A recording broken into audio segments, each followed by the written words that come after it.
And what's up, everybody? I do believe we are live. I'm hoping you can hear me. Always something that goes slightly wrong at the start, so maybe we can get it right just this once. But I am super excited for this show today, guys. You probably know very well why that is. We have got an awesome guest joining us today, someone who is making an incredible game that I am super excited about myself. His name is Jeff Spoonhower. But just before we get into some great chat with Jeff, our very esteemed guest, we're going to actually jump into a little bit of the fruits of his labors, basically what the game he is making, which is Anew The Distant Light. We're going to check out back-to-back two of the trailers. So the most recent trailer will be the last one, and the older trailer will be first. I just want to give you guys a little flavor for Jeff's awesome work, in case you need bringing up to speed on it. And so we're going to jump over to check out those trailers now, and we'll be right back with an awesome chat with Jeff. Thank you very much, guys. Catch you in a second.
Okay, guys, we are back. I hope you enjoyed the little catch-up on Anew The Distant Light, or the first time seeing it. I am absolutely in love with the game. I played the demo. That is one thing I would definitely say to you guys after here, if you wouldn't mind. Check out the demo. There is a demo available for the game, which is on Steam. But yes, we're pushing the game already, but it's worth pushing, my friends. But yes, let's get into saying hello to everyone here because, you know, we've got a very esteemed guest, as I say, the developer, the founder of Resonator, the developer of Anew The Distant Light is here joining us today. He is an ex-AAA developer who has gone indie. What respect I have for that. But I'd like to welcome Jeff Spoonhower to the show today. How are you doing, Jeff? Hey, I am doing very well. Thank you for having me today, Indy. My pleasure, my friend. Very friend. happy to be here. Awesome. It's such an honor to have you on, my friend. Like I've been following the game for such a long time, and yeah, being able to talk to you is pretty surreal in a way. And yeah, I've been following its progress, loving what you're doing with it. It's been in development for a while, but you know, it's growing and it's growing and it's getting closer to that date. I know you've committed to your 2021 release window to answer I Love Indie's question in the chat there. Yeah, it's always great when the first question that comes up is, so when's it coming out? Get straight I don't care about anything else. Just tell me when I can buy it. Absolutely, yeah. But I guess that means you're liking what you see, mister. But yeah, thank you for coming on, Jeff. Absolute pleasure to have you. You know, you're like I say, you had a great career in the industry, and now you've gone independent, and the game you're making is incredibly up my street as a Metroidvania fan, and I've loved the demo, what I've played of it as well. Well, I've played the full demo, sorry, and I've loved that. So yeah, congratulations on the work. Thank you. Yeah, it has been a really long haul on this project, and we can definitely talk about that in the interview. Like why? Absolutely. Why does it take so long for indie games to actually complete? You know. Absolutely. Yeah, absolutely. That sounds fantastic. Before we get into the juice, I'm gonna say hi to my other partner in crime for this show, someone who I always love hanging out with and chatting games on the podcast and other stuff we do together. Is my good man Judzilla. He's joining me today to chat with Jeff. I'm very excited to be joined by him as well. Thank you very much for being part of this, Judsy baby. How are you doing? I'm doing great. Thank you very much, Indy. It's good to be here. I'm really looking forward to this. I think the chat's excited. We've got some good questions, and hearing a little bit from Jeff in the pre-show was really interesting. So I think it's going to be a great interview. Awesome, buddy. Awesome. Yeah, Jeff has showed himself to be quite an open-minded, relaxed kind of guy, which I absolutely love. He's super cool in the pre-show, guys. To give a little sneak preview behind the curtain there. I'm sure you'll be loving him too soon as well, But yeah, let's get into maybe a little bit of a warm-up then, guys. We're going to be diving deeper into the Anew and the gameplay of that and stuff, and the work with that. But I thought a good place to start would be because you've had this amazing career in the games industry, you in AAA development for most of the time. You've gone independent recently, or maybe it doesn't feel so recently because you've been working on it for a while. No, not so recent, but yeah. I guess relative to the grand history of all time, it's fairly recent, Absolutely, yeah, exactly. Comparison of the relativity to all of your career. But yeah, you've worked on some amazing games. You've been part of, I'm gonna hope you correct me if I'm wrong, but Borderlands 2, BioShock 2, Saints Row 1 through 4, Uncharted Golden Abyss, Siphon Filter, NFL Street, and many more are on your CV. Not bad to have those on there. You've done some amazing work. And you've worked in quite a few different capacities as well. Senior animator, lead cinematic artist, senior video editor.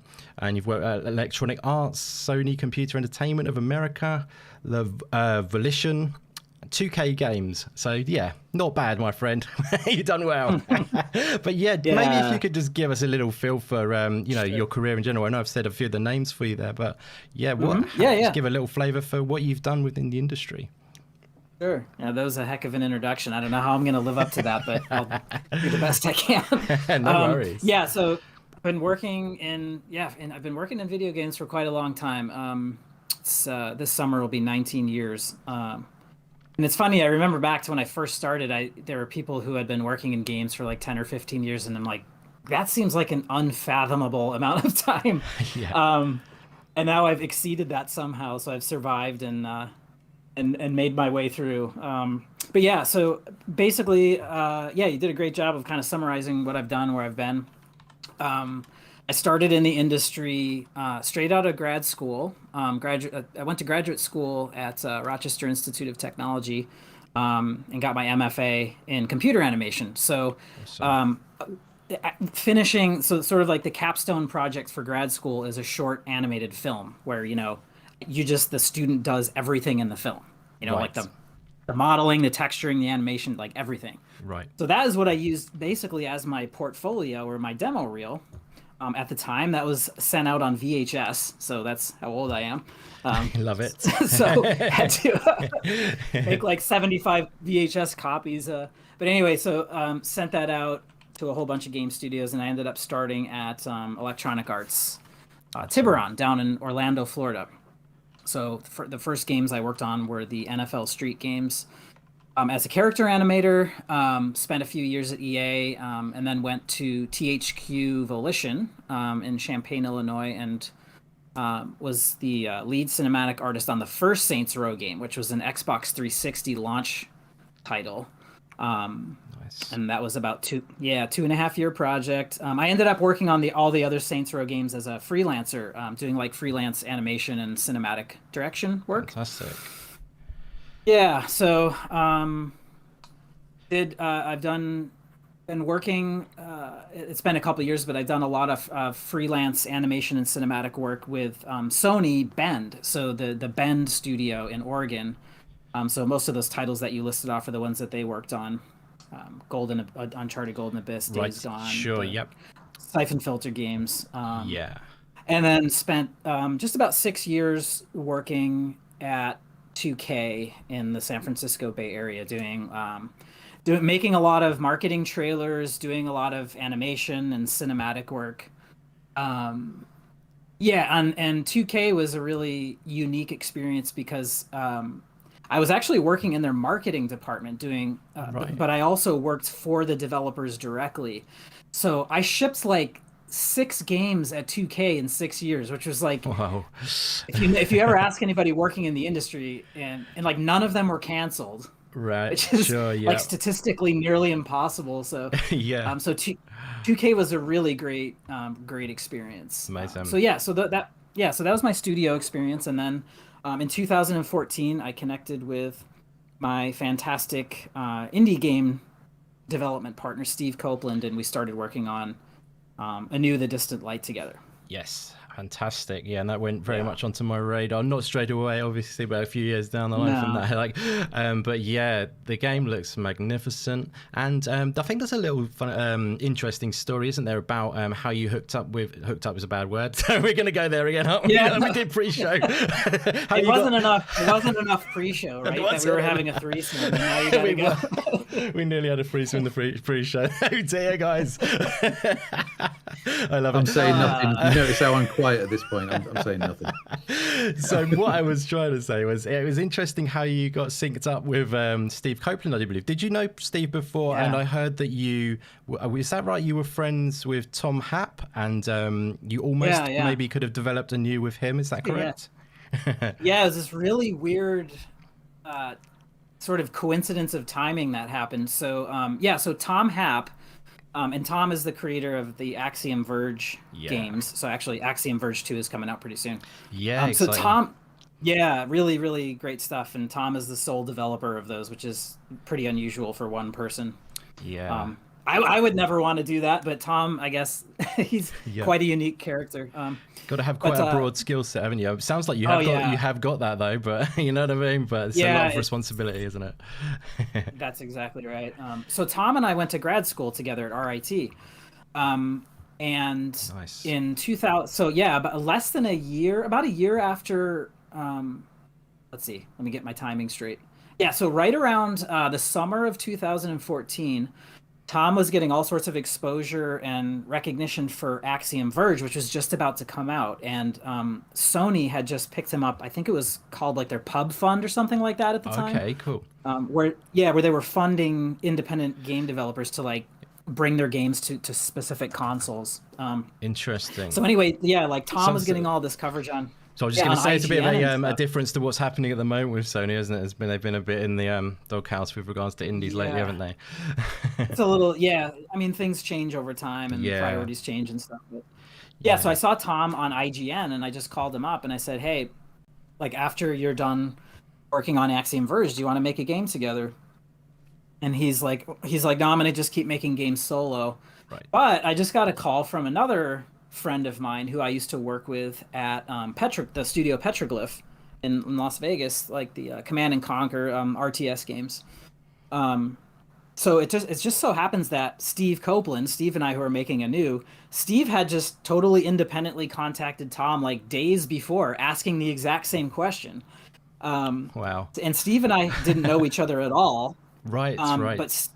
yeah, Steve's an engineer and I'm an artist, and we Yeah, have like totally complementary skill sets. So Tom introduced Steve and myself, and he awesome. said, "You guys should talk." And so that's how this game, the genesis of this game, was basically Tom getting calls independently from the two of us and then connecting us.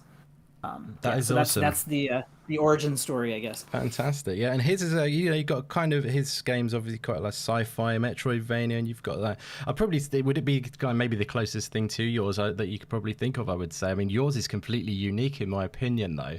I've struggled to find anything that's just very similar, but obviously at the core, you got that Metroidvania thing where you can relate it to some Yeah. other games. But I think you've gone quite unique in a lot of other ways, like with gameplay elements and stuff. We'll dive into that in a bit later, though, for sure. As yeah, like we just get a bit more of a feel. That's an amazing story, though. That how you've come to this point. I mean, do you feel like it's something you've always wanted to do, is go independent, or has it just been something you like? The timing is right, and now I'm feeling I Yeah. need to itch that creative urge or whatever. If you know what I mean. Yeah, that's a good question, and it's something that like independent developers that make games that get any kind of recognition are inevitably always asked are, why did you decide to do this to yourself? So, it's like Love it. what is wrong with you? What would possibly Yeah. cause you to, want to leave like a Masochist. really good, yeah, why would you want to leave like a really good senior Yeah. level studio career? Because things were going, very well, and I had a really great run, really wonderful people at studios that I was working with on really high profile projects. Um, but yeah, I think for me it was kind of just like I was just kind of restless, and I had Yep. literally a folder full of ideas, Nice. that I had been a tattered, ripped paper folder that was like 20 years old from when I was in college, undergrad, and all of my ideas were scribbled down in it. And I just kind of felt like the time was right, and I was getting kind of tired of working on other people's the creative visions of other people. As Yep. great of people as they were, it's like I had my own ideas, and Steve had his own ideas, and we just came together and decided that we would just take the risk and just go for it and see Love it. where we would be taken. I love it. Yeah, and I love it because I mean, like you say, it is it's the safe option to have stayed what you were doing, isn't it? I guess, and some Yeah, people that's need that security and safety or whatever, but it's also the more exciting and to especially for a creative like yourself, you're yeah, probably very much creatively driven, maybe even more than Steve. I don't know Steve, but you're the artistic kind of guy. I don't know if that right. suggests maybe that you're more creatively driven in that way. I don't know how your team dynamic works in that way, but yeah, I'm sure the creative urge was great there for you, which. I'm so glad that you went for it. I mean, it can be Yeah. daunting, I bet. Oh my gosh, yeah. I mean, I'm gonna write a book. I'm Nice. actually gonna write a book on game development. Sounds Hopefully in great. the near future, because it's just there's so much to learn and share. But yeah, that's a Fantastic. good. You're talking about creativity. I think, and Steve is a programmer and a game designer, so he Okay. does all the code, and he's the sort of like the high level game director on Anew. Right. But Nice.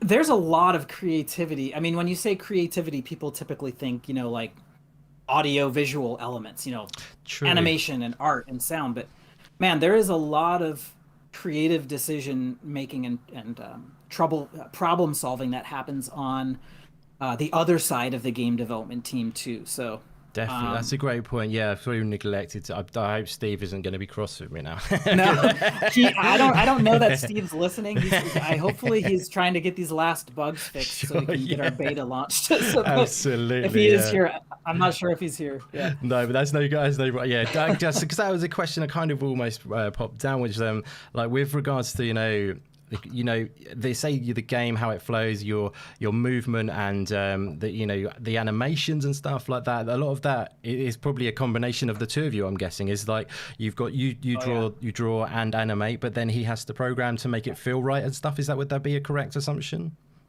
That's exactly right. Yeah, I mean, especially in games, it's never there's always this very tight integration of the art. The art and the science, right? The art and the code, because without the programmers and without the engineers, all of the beautiful art and animation and sound and visuals and visual effects, none of that can actually come together in a game engine in a way that's interactive. So there's like both sides of the coin are absolutely essential and 100% integrated to bring it together. So anytime anybody's like, "Oh, your game looks so amazing" or whatever, it's always like the first thing I like to say is, in order to make those pretty pictures happen, and these animations feel responsive and stuff, it's 50% engineering and 50% creative, the art side. Nice. So it's very much a collaborative thing between the two of you. Yeah, right. That is fantastic. Was there anything you wanted to ask Judzilla as we're moving? I'm going to move away from that little topic. Anything you wanted to add in there, buddy? Yeah, feel free. Absolutely. Yeah. So I've got a few questions from the chat as well. We'll get to those. My first question should be quite quick then. I didn't see what engine the game's written in. Could you tell me what that is? Yeah. So it's a Unity game. Okay. Yep. So it's being made in Unity, but I can tell you that there's like a tremendous amount of like not over the counter drugs. It's like not in the box. Yep. Not in the box code. Like Steve has written like a crazy amount of custom tools and scripts. So like bespoke, and it's not always bespoke, is it, kind of thing? Is that what you mean? Like it has to be tailored to individually, or it's not like out of the box, sort of like off the shelf. That's exactly right. Yeah. Yeah, it's like over the years, it's just been kind of like, well, we want to do this, we want to do that, or I come to him and I say I want to do these cool lighting effects where the player's above ground and it looks this way, and then when they go underground into the caverns, the lighting will automatically shift tone. Sure. I mean, he had to write all of that stuff, to allow me to do the stuff that I wanted to do visually. That is amazing. That's really interesting, actually. Yeah. Yeah, that's like the real cool way of doing it, because you can do things simply, can't you? With like blueprints and stuff like that. I hear with like Unreal and stuff, which is fine if you want to do it that way, obviously. But obviously, if you can do it bespokely and really, then you have more control, then, don't you? I'm guessing. Yeah, and I think that's right. What it comes down to is control, and we can get into this in the interview as well. But like, anytime you want to do anything unique, right? And that's something we talked about very early on, is we wanted to do a lot of unique things with this game. Anytime you set a goal of doing anything unique, like you're setting yourself up for a world of pain. Yes, yeah, I know what you mean. Because of just the sheer amount of invention of new things that has to happen to allow you to do unique things. I think it's certainly. Sorry, I was just going to say, I think it's worth the effort for sure, because I mean, I programmed in Unity myself, and there's a lot you can do out of the box. But looking at the game and playing the game, it's obviously there's a lot of bespoke stuff and stuff that actually makes it not another Unity game, if you see what I mean. Yeah, that's exactly right. Mm-hmm. Yeah.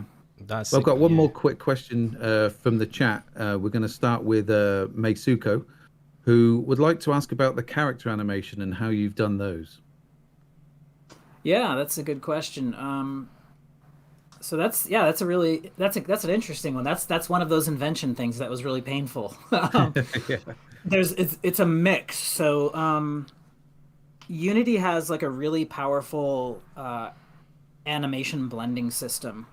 And to sort of take full advantage of that, and for a variety of reasons, Steve and I decided that the player character in the game is going to be fully 3D, like polygonal graphics, right? So it's not like sprite based.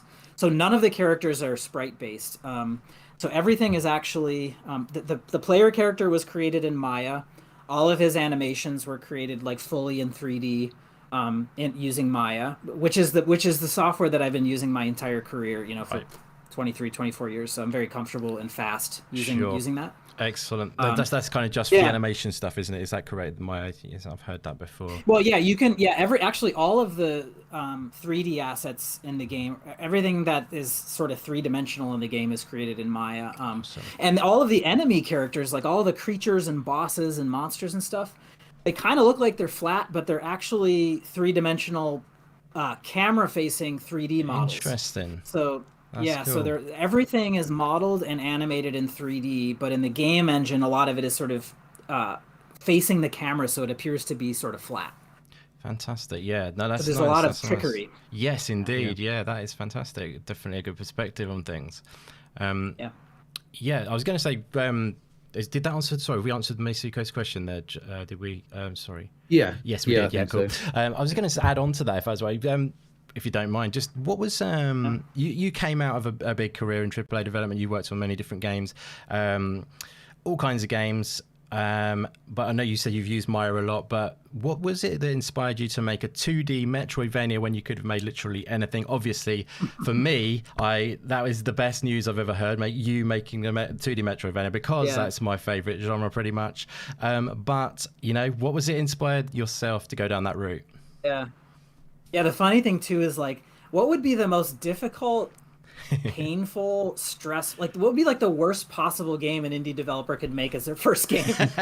It would be this genre of game. It's like, because the games are so huge, and you have to have like so much unique content, because the joy of a Metroidvania is all in the exploration and the discovery. Absolutely. You know what I mean? So like, it's just funny that you mentioned that. Like, what would ever like compel you to make a game like this? Like, I wouldn't recommend making a game like this for anyone like as a first game. But to directly answer your question, this was actually, so the decision to make this genre of game was pretty much all Steve. So when Steve Copeland and I started talking, basically what he said, the first thing he said was, all I want to do, like, I'm going to give you full creative freedom and reign over this game for the most part. All I want to do is make a Metroidvania style game. Nice. So those are like the only constraints that I want to place on this game that we're going to make together, because he really loves this type of game and he knows it really well, like inside and out. So it was just his goal and his dream, his whole professional life, to make a game like this. And I came in and I said, hey, these games are cool. I love these types of games. Let's do it.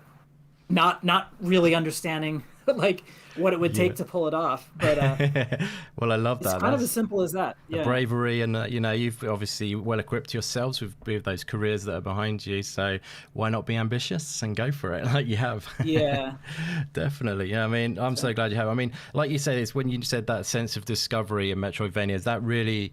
For me, I was wondering, it probably had to be like a lot of Metroidvanias. That sense of discovery is key, I think, and unlocking the world, starting from. I'm guessing, I'm going to ask you in a minute, but like, imagine building up as you go, like, and unlocking stuff, and unlocking areas in the game which then link up, and you can get different routes back or whatever and stuff like that. I just love that about Metroidvanias, where you're really feeling like you're becoming stronger, and you're really finding your way around this world and uncovering the story in that way. So yeah, great choice of genre to go for. I'm going to jump back in with a question in a second, but I just want to actually shout out a few people in the chat, if you don't mind, just because we've got some lovely people joining us, and some great questions coming in. Unless you want to do that, Judd, do you want to shout out some people in the chat? I'll shout out some people. We got some awesome people in the chat. We've got Lady Foxfire, fantastic to see you. Telia Ganaic, I never say that correctly. Stubbs Gaming, my friend, thank you very much for joining. And I still speak in an English accent. Sorry to disappoint you. Last Emperor, how you doing? Awesome to see you. I love indies. That's a video I need to watch, your latest release. We'll be getting to that later. Raelia, awesome to see you, my friend. Thank you very much for joining. Yeah. Shout out, my friend. Dragon Wolf, the ever reliable, ever awesome Dragon Wolf. Great to see you again, my friend, as well.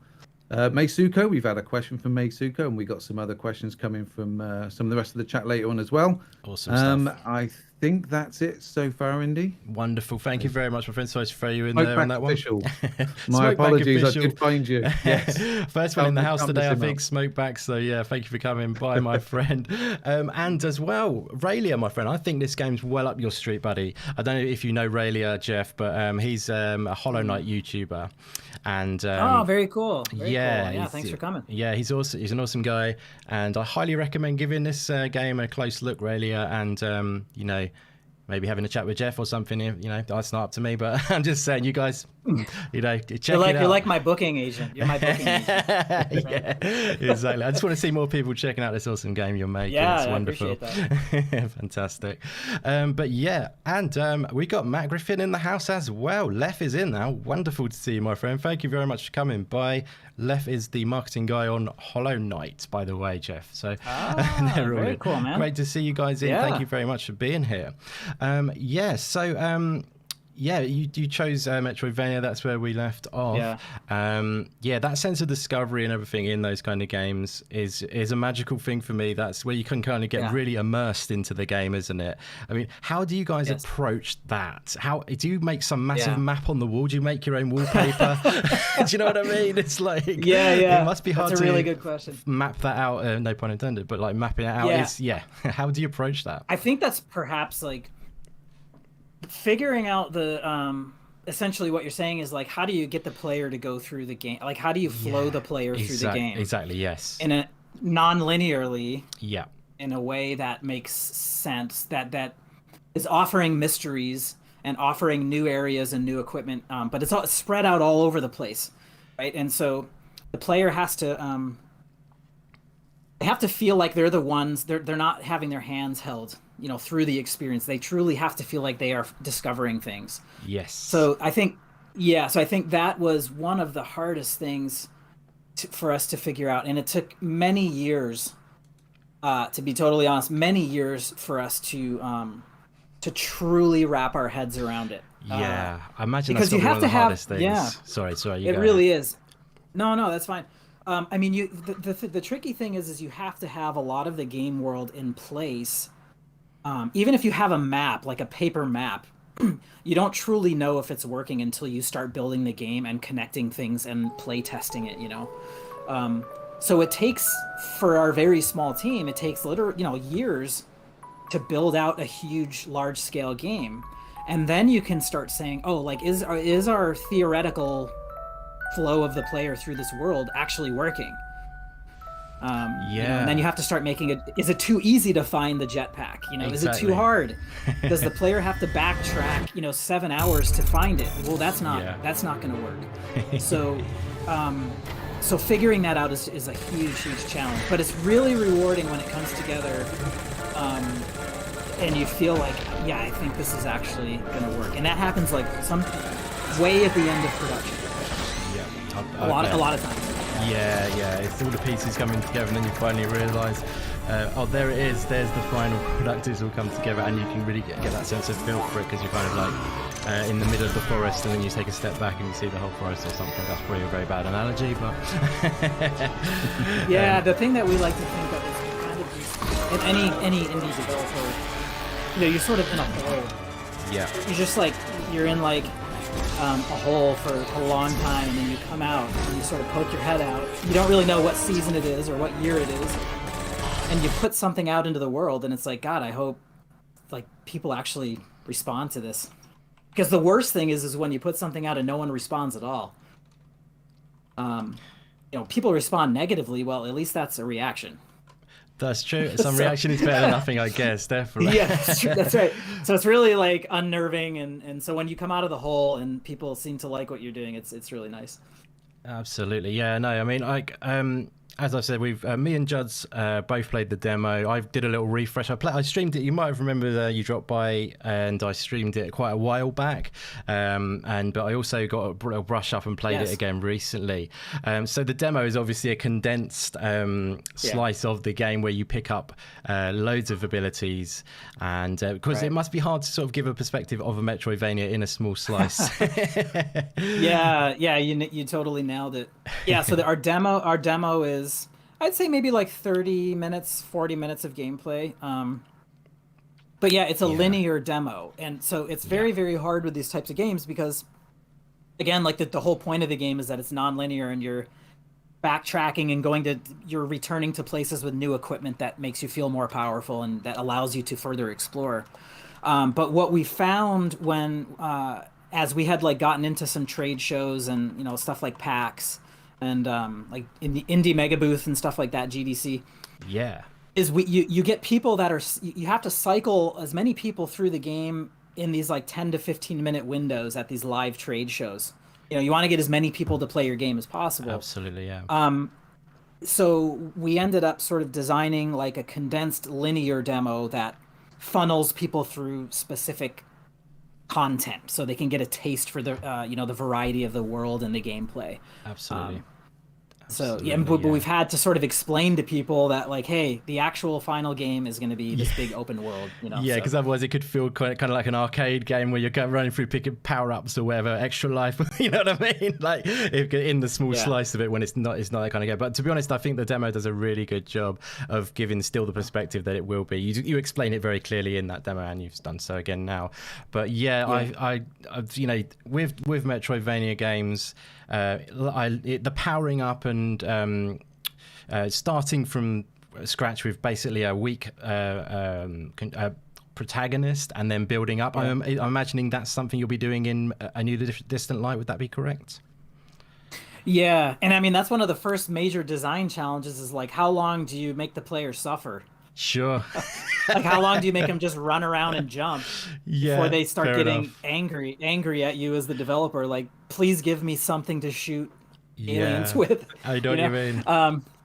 So the player starts off with very limited abilities, limited equipment, and not only that, but like a limited understanding of who they are and where they are and what they're doing there. And sure. So that's part of the joy. Something that we're really excited about with our game is we go into some very weird, surreal, unusual territories with our story. Then the way that we reveal the story to the player, that we feel like are pretty unique. Nice. Yeah. Nice. So that's yep. Great. So yeah, we are going with that sort of design, that classic design trope. Yeah. Fantastic. If I can jump in on the demo, Indy. Most definitely, my friend. I'm going to tie it to some questions as well, so see how well I managed to mess this up. What talent you are. Well, we'll see you after I finish, but yeah. No, so obviously the demo is fantastic from my perspective. I think the biggest compliment I think I can give any sort of demo like this is at the end of it, I was like, where's the next bit? I want to start the next bit. But it showed slices of each of the environments, and I'll come back to music questions shortly, obviously, because I've got an interest there. But the music was so well matched with the different environments. Amazing. But a question from the chat, specifically, go download the demo, by the way, everybody in the chat. If you like the look of it, go download it and play it. It's really fantastic, and obviously wish list this game as well. That really helps. But the question from the chat we've got from I Love Indies. We're talking about the length of the demo. Do you have any idea of how long the full game will be when it releases? Yeah, like as far as, let's see. I mean, the answer that we usually give is dozens of hours, because it really depends on the play style of the person playing it. Some people like to just rush through the game as quickly as possible, and they don't care about the story, which makes me shed a single tear. Yeah, it's a shame, isn't it? Yeah. No, but actually, that's a whole other thing. We've designed the story in a way that it's sort of impossible to miss. But okay, cool. I don't want to spoil anything, but yeah, I would say dozens of hours, probably at least 30 or 40 hours. Very nice. Yeah, so it's like a full size. Hollow Knight. Yeah, I was going to say full-size game. Yeah, because I spent over 100 hours on my first playthrough of Hollow Knight. So I mean, and some people. So I don't know. Maybe it will be. Yeah, maybe it'll be 100. If you want to, I was very thorough. So I did the full. Well, not the full. Raylia's going to look down on me now, but I didn't do 112%.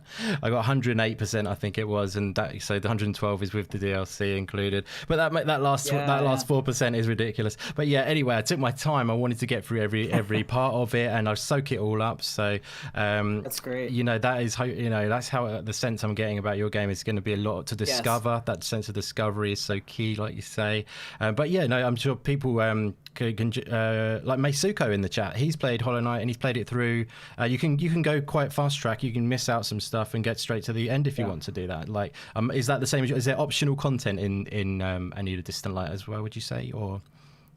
Yeah, I mean, I just wanted to mention that Steve and I are both huge fans of Hollow Knight. Awesome. So, and that's been very influential in the creation of our game. Wonderful. But yeah, I mean, yeah, these types of games have like what the developers, we like to, this fancy term that we like to call the critical path. So that's sort of like the shortest path that the player can take through the game world. We would like to think that it's not obvious, because I mean, the whole point is that you're not just sprinting through the game, but there's actually, as a part of the design of the world, is that you're forced to go off the beaten path to find important things to progress. But yeah, it's totally, there's a critical path. There's all sorts of side areas. There's, I love hidden rooms in games where the wall looks solid and then you walk through it. I've put tons of those in the game with all sorts of weird stuff in there. So yeah, so it should appeal to sort of like our target, sort of hardcore Metroidvania players. Yeah, that is fantastic. I'm sure a lot of people are going to be really happy to hear that. Regarding so like what I was saying a little bit before pre-show sort of thing, I was saying the game has the familiarity of a lot of wonderful games that have become very popular recently in the Metroidvania genre. The Hollow Knights and the Oris and stuff like that. It has that familiarity, but I feel like it's very different in a lot of ways as well, which I think is the best way to be, because you've got that familiarity in the ways that you want to identify with, but you've also got the uniqueness in, very much. For one thing, the look of the game is incredibly unique. Maybe we should get to that first, because then there's more uniqueness as well that I want to talk about. But let's start with because you're the art director. How did you approach the unique art style of this game? Because I can't really think of anything else that it looks like exactly. Yeah, well, I appreciate that. The first thing that I wrote down, I mean, I'm the only artist on the project. It's just I'm the artist and Steve's the programmer. It's like old school, early '80s. Garage, video game development. Sure, like love people. It. Best way.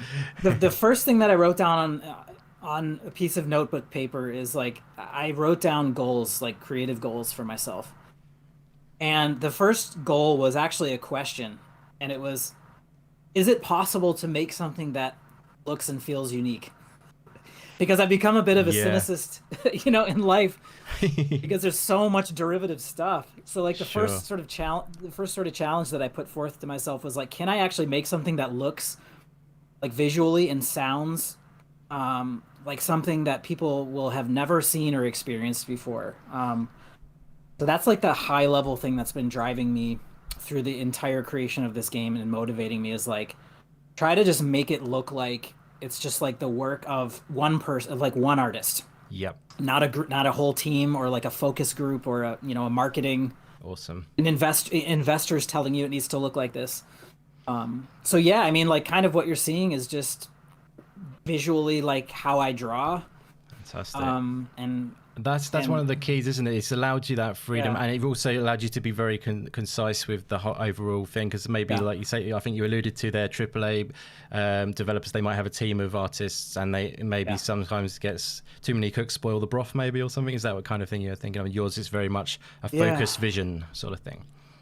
Yeah, exactly. I mean, and that's the only way you can make a AAA game, is you need to have a lot of people, and each person plays a very small role. Whereas when you have 2 or 3 or 4 people making a game, each person is doing the job of 10 different people at a large studio. Yes. But yeah, I mean, for me, it was kind of like, I just wanted to feel unique and unified and different, because again, like when you're making this type of game, the whole joy of this style of game is discovery and exploration. So the game world in and of itself, like the pure look and feel and shape and design of the world has to like beg the player to just continue to want to go through it to get to the end. Yes. So if you have something that looks really interesting that can do that by itself, well, now when you start stacking interesting gameplay effects or gameplay systems and like really Yeah. cool music and a cool story, if you Absolutely. can have all of those things working together, that's when I think you can make an experience that will truly like, it'll get the player to continue to want to play.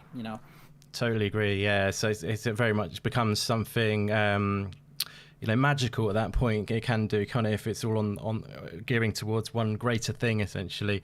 We'll start Right. saying greater than the sum of its parts or something like that. I think I have Yeah. something along them lines, but it becomes a magical thing, and like you say, working together to create something wonderful. I definitely getting the sense of that for you. You in this game, honestly.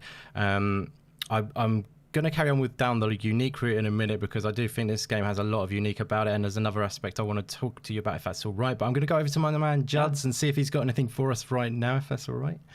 I certainly have, yes. I have quite a few excellent questions from the chat, as usual. This is a good group of people we got with us tonight. Absolutely. So I'm going to weave a couple in with one I'm going to put as well. So we were speaking before we went live about the time spent on the game and how much it's changed.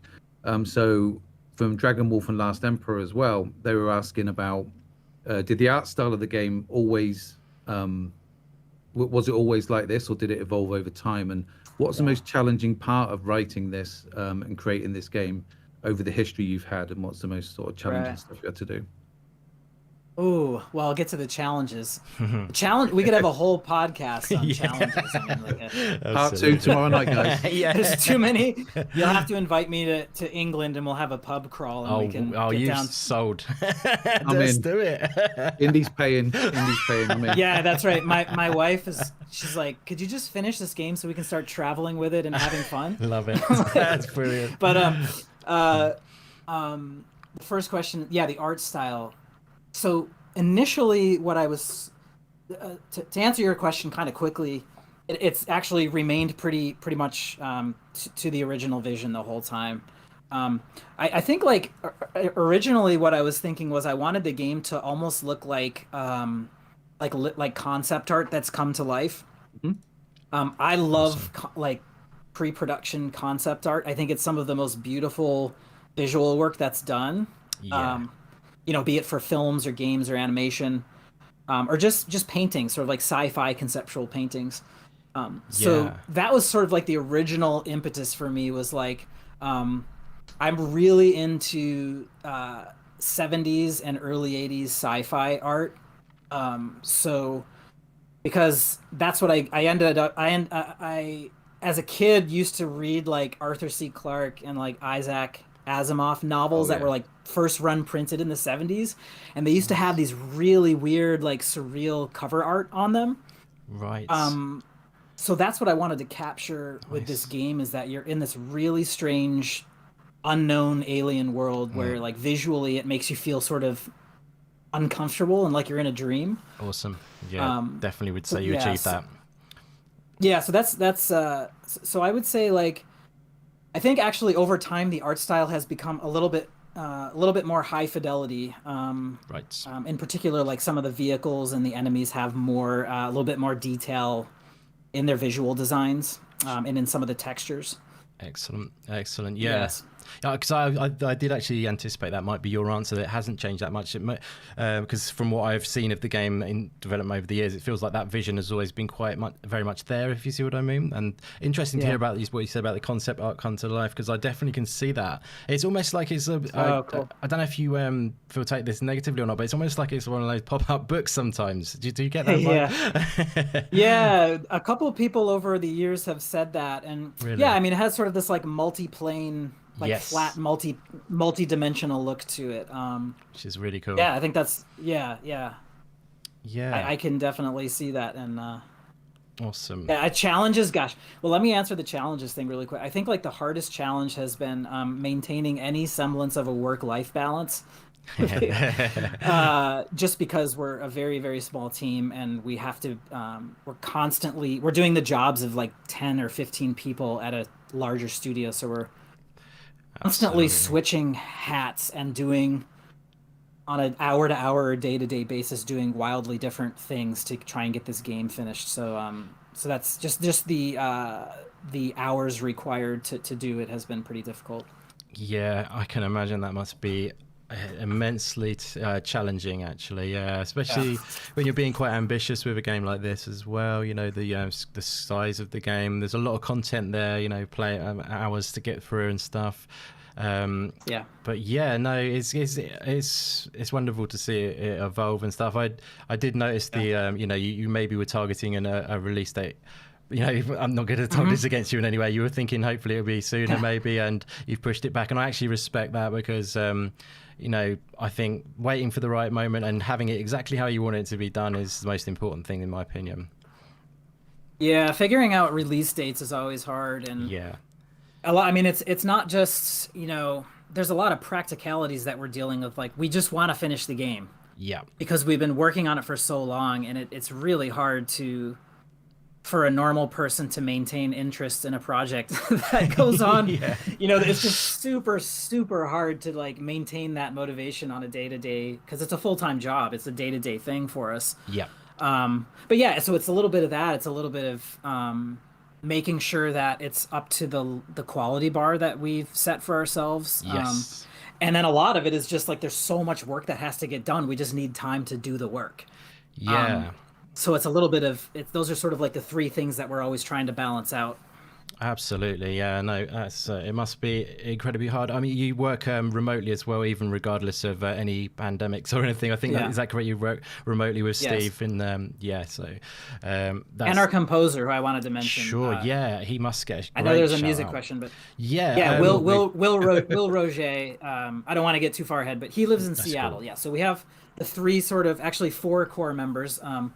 We have a really great freelance designer named Jeff Stewart who's helping us out. He's in Austin. So yeah, we're spread out all over the country. Yeah, fantastic. Yeah, it's good that you brought that, like, because you've done most of it with just you and Steve, and obviously Will on the music, and then you've brought in so obviously the other guy. I don't forget you said his name again. Jeff Stewart. Oh, another Jeff, excellent. I love it. Another Jeff. Yeah. Brilliant. Jeff 2.0. He's come in to help you push through for the final go on stuff. That's fantastic. No, it's exciting times. But before I go back to my other unique question, I'm going to see. Did you say Judzilla had a question about music? Did you say you had something called Music Juds? Yeah, absolutely. So again, for the chat, Will Roger, I think that's how you say his name. Yeah, Roger. Yeah. Yeah, he's actually an award-winning composer, and when you play the demo, you'll pretty much find out why he's worked on some fantastic games. You will. Yeah, he's good. You will. Like Call of Duty World War II, Mortal Kombat 11, which is a massive favorite of mine, Destiny 2, Forsaken, Guild Wars 2, Lara Croft. You know, this guy is fantastic. So the first question I had, well, actually, I've got a two-part question on the music. So the first part was, how did you meet up with Will, and how did that relationship evolve to where you are today? Yeah, that's a great one. Yeah, Will is absolutely, he's just a wonderful person. Brilliant, smart, incredibly talented composer and musician. That's how I like to begin any questions about Will. Yeah, like, I don't take any percentages of his work that he gets. But so, man, it's not that interesting of a story, but like, I guess my general attitude in life is that I just sort of go for it, and I'm not afraid to just reach out to people. And I always feel like the worst possible thing that can happen if you're trying to accomplish something is like either you'll fail or someone will just say no to you. Yeah. But it's not like they're going to, sacrifice your firstborn child or anything like that. So just me that's happened to then. Oh, okay. So back in, 2015, we had been working on the game for probably 6 months. And I said to Steve, I'm like, music is going to be really, really important in our game and establishing mood and emotion and tone. Yeah. And he's like, okay, just go ahead and do whatever you need to do.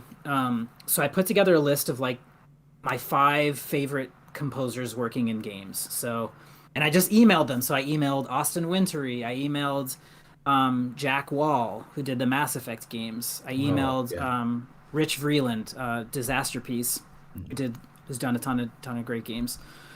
And then I heard this score by a composer that I had never heard of before, who was Will Roger. He, at the time, had just finished writing the score for Lara Croft and the Temple of Osiris. Right.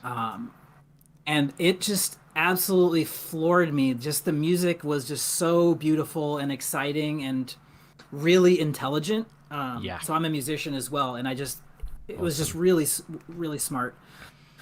So I emailed all these people, and like weird, like with my background and my resume, and like actually all of them wrote back, which was like Nice. really unexpected. So it was actually fun to talk to some of these great people. Yeah. But Will and I just had a really great chat, and I told him about all the things I was thinking as far as musical inspiration, more being like 20th century orchestral music, which he doesn't get a whole lot of. Like when he talks to potential developers, it's usually like, you know, Hans Zimmer or John Williams. Sure, yeah. So I went to him and I'm like, let's do like more like John Adams and Bela Bartok, right? You know, and Claude Debussy. So he got really, really excited about being able to do some really unique different things with our score to our game. So you got him interested with the creativity, basically. You got him that's what he was interested by, is the opportunity to create something like you know, totally different, free, if you know what I mean. Yeah, and totally different than, you know, and like big studios would never give a composer an opportunity like that to do something risky, you know. That's it. Yeah, that's a lot of the sadness of them, but the beauty of the indie world. But yeah, no, the music is absolutely wonderful. I've looked at quite a bit of interviews and stuff with you guys. I think I watched the one on your channel as well with which I recommend people check out, which was with yourself and Will talking about the game. And he was talking about some amazing things, like the way he does stuff is very unique, like in his approach, like he's using unusual instrumentation and stuff to create like this otherworldly feel, like the hollow sort of Lost in Space feel with the steel drums and a lot of reverb, was it, and stuff like that. Yes. Yeah, he's combining, and like he gets the vibe of the, like he emotionally gets the tone of the game.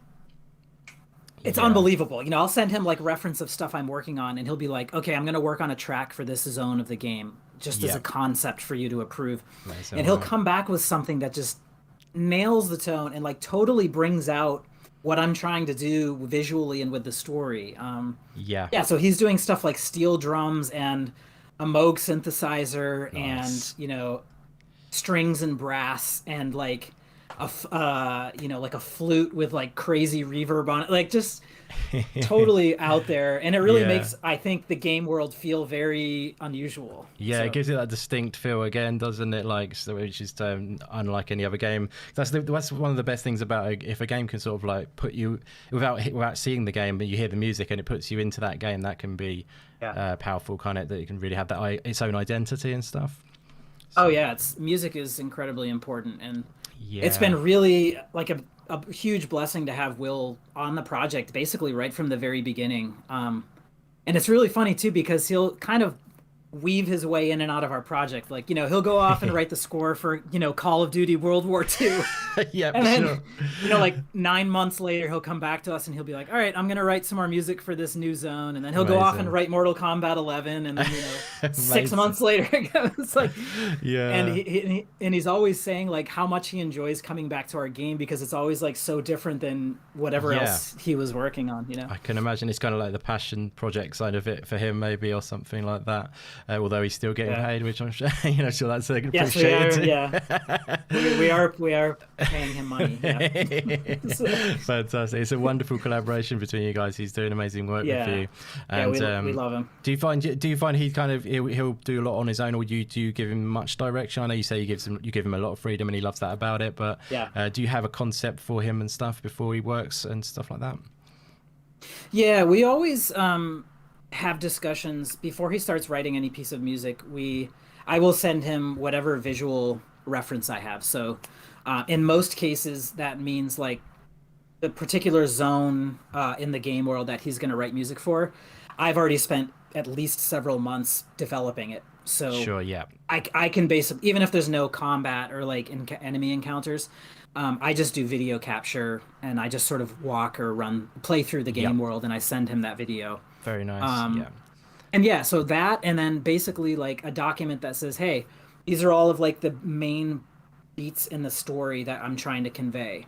So let's take the art, let's take the gameplay, let's take the story, and I'll say, Will, I want you to create a piece of music that subconsciously conveys all of this to the player purely through the music, and then he'll go and write just absolutely brilliant stuff. So amazing. Yeah, that is wonderful, and I really think it helps. Like any game, if you've got no if you've got stock music or whatever, it makes it fall flat. If you've got bespoke, amazingly done music, it really lifts it. It just needs, and sound effects too, which I believe yourself is doing the sound effects in the game. Is that correct? Yeah, so I'm the sound designer. Yeah, cool. another one of the hats that I wear. That is amazing. I've done quite a bit of sound design throughout my career, so it's been fun to be able to focus on that as well. That's a very important part of it for me too. It can really give when in your combat, it can give it impact if you need it to have impact, or it can adjust that kind of stuff, which is important. But just out of interest, this is a random little question, but when you come up in the first time in the demo on the ship, you come up and it's like, find me that bit, and the synthesizer sound that comes on. I just have to say that's an epic synth sound, by the way. That's what I mean. That's Will. It's Will, so he does not. Not only does he write the big long pieces of music that play, during exploration, but he writes all sorts of little 10, 15, 20-second cues that may only play once in the game. Amazing. And that's the first one that you get to hear, is when the player comes up and you hear that sort of growling. That's growling Moog synthesizer. Yeah. Yes, I know. It's a legendary synth, isn't it? Yeah. It is. It totally is. I'm glad that you appreciate that. I do. I'm a musician as well. Juds is a musician. We've some cool. music. I've hung up my guitar a little bit though, so I'm not doing it as much these days. But yeah, Judsy, did you have anything on the music? As I know it's your area of expertise, so do you want to ask any more questions, or is anything from the chat? I think expertise is pushing it a little bit, but I've got a couple. I'll probably leave them till afterwards. Actually got a couple of technical questions which won't impress anybody listening to us today, but I do have a couple of questions from the chat though. So the first one should be quite quick, from Lady Foxfire. She was asking about plans for console release after the PC release. Yeah, Lady Fox. All right, here comes the inevitable question. Yes. So I mean, we've been fairly public about our plans. Would we love to simultaneously launch this game on everything? Yes, but we're such a small team; it's so hard to do that. So right now we're concentrating on the PC launch. So that'll be the first version of the game that's available, and then we're definitely gonna be taking it to as many of the modern consoles as possible. Fantastic. And we've got interest from all of the console platform holders. They've reached out. We've had some great conversations. Everyone's excited, and so. Oh, that's so good to hear. I mean, we want as many people to play it as possible. So. Yeah, that's great that you've got already interest there, and as well, which is so great. It's well deserved, obviously. Yeah. If they weren't there, I would be slapping them. Not that they would care about me slapping them, but. Didn't you have that sort of power in you? No, but I'll just be this little minion slapping him. He has sleeper agents all over Europe and the United States. Like a Jason Bourne movie. Yeah, exactly. Most of them. That's great to hear, because there's a lot of people who only have the console or whatever. I play mostly on PC, but I can't wait to jump in. And it'd be good to see it, as a broader, as wide of an audience as possible for this awesome game. So I've been holding this little other segment of what I mentioned about the uniqueness of this game. So the other side of the uniqueness, I feel, which I mentioned to you before show, was the fact that I feel like the gameplay is very unique. And there's lots of sort of unusual traversal techniques. Like Hollow Knight is an amazing game. Sorry if I keep referring to it, but it's Metroidvania. Hollow Knight's an amazing game in so many ways. But you're always on foot, and you're always walking around. This game, you've got the jetpack, which is fantastic. I do believe you can go underwater. I'm going to hold myself back because I think you can explain better, but I feel like this game has a lot of unique strings to it through its gameplay bow. Which I find very interesting and definitely set it apart from the crowd. So I was wondering if you could give us a bit of insight into the gameplay and how you feel it sets itself apart from the rest. Yeah, that's a good question. Yeah, so something that's Steve and I did early on is, I mean, it was basically market research. We played a lot of games in the wheelhouse, in this wheelhouse of the Metroidvania, and kind of just said, well, what are some things that we can innovate on? Right. So obviously, like visually, tonally, there's going to be some unique things happening. But Steve was like, well, and one thing that we noticed was in a lot of Metroidvania games, you're just running and jumping a lot and sliding. Yeah. Yep. So, well, it turns out that there's a reason that's the case, but I'll get into that in a minute. But Okay. like every new traversal type that you add is like you're making an entirely new game. Right. And right. So, but Yeah. but anyway, I don't want to get too far ahead of myself.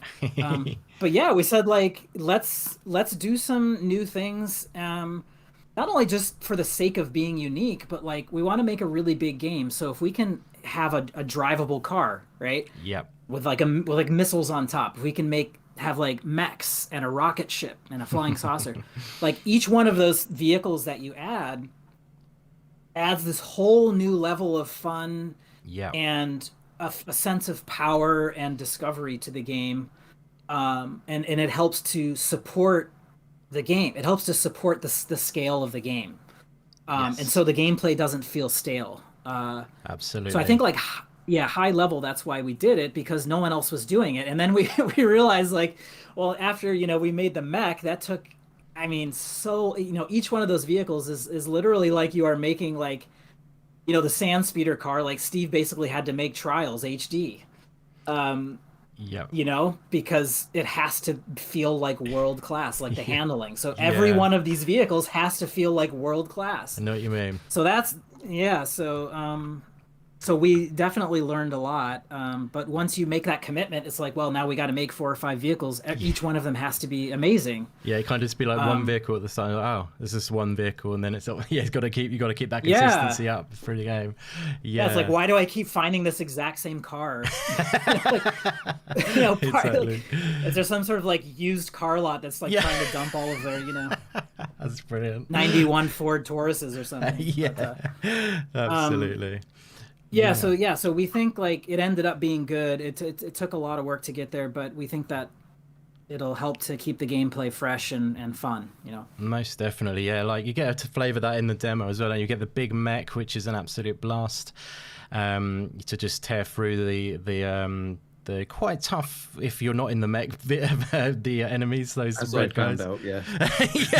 And you have to design gameplay that like justifies the vehicle. So you can't put the player in a mech that's 4 stories tall and then there's just a bunch of little bugs walking around. You got to absolutely throw other mechs at them, and you have to have a room with like 50 soldiers in it that would otherwise kill you in 1 second. Yeah, it's true. So there's a lot of challenges. True. Yeah, definitely. So there's vehicles, and then something else that really annoyed the heck out of us was like anytime you play a game with like underwater gameplay, it's really, really annoying. Yep, sure. Like, there's very few games that we could think of that were like really fun when you're playing underwater. And we wanted to have one of the major sections of our game world be this frozen lake that you sort of discover in the game world, and there's a lot of swimming in it. Nice. So we spent a lot of time designing like a whole new player control system and a whole new set of player animations. Fantastic.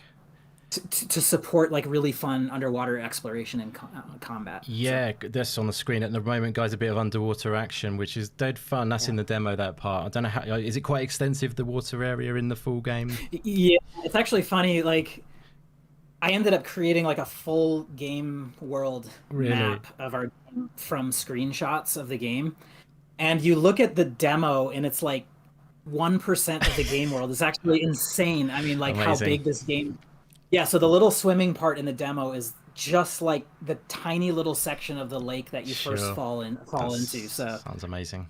Yeah, so it's it's satisfying to swim around as well. Sorry to cut you off. That jetpack is fun, and you can do the little spins in there. It's pretty fun, actually. I really enjoy the jetpack action and underwater stuff. It's great. Just to be clear, from my perspective as well, I would use the mech for all. Honestly, when I first saw some of these creatures, I'm walking over to them and going, "Oh, this looks it." No, it's trying to kill me. So I just treated everything like I was in Australia. Everything's out to kill you. Yeah. Shoot first, ask questions later. Yeah. So I'll take the mech every day, every week. Yeah, you gotta. Absolutely. Some people, that was really funny when we launched our first trailer. Like, someone made some snarky comment like, "So you walk off of a spaceship and then just everything's trying to kill you immediately." It's like, well, yeah. I mean, we're not. It's like it's a video game, you know. It's, true.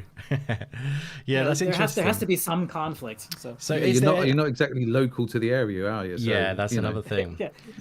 Yeah. Exactly. I mean, and just before we move off that, maybe we can move into the story and the reason. Maybe I don't know how much you can go into the reason you're there and all that stuff in a minute, but we'll just propose we finish up on a bit of that gameplay, if that's all right. I mean, so what kind of other sort of abilities can we expect to be picking up along the way in this game that you're allowed to reveal? So obviously we've got jetpack and you've got that slide technique. What other stuff can we be picking up along the way?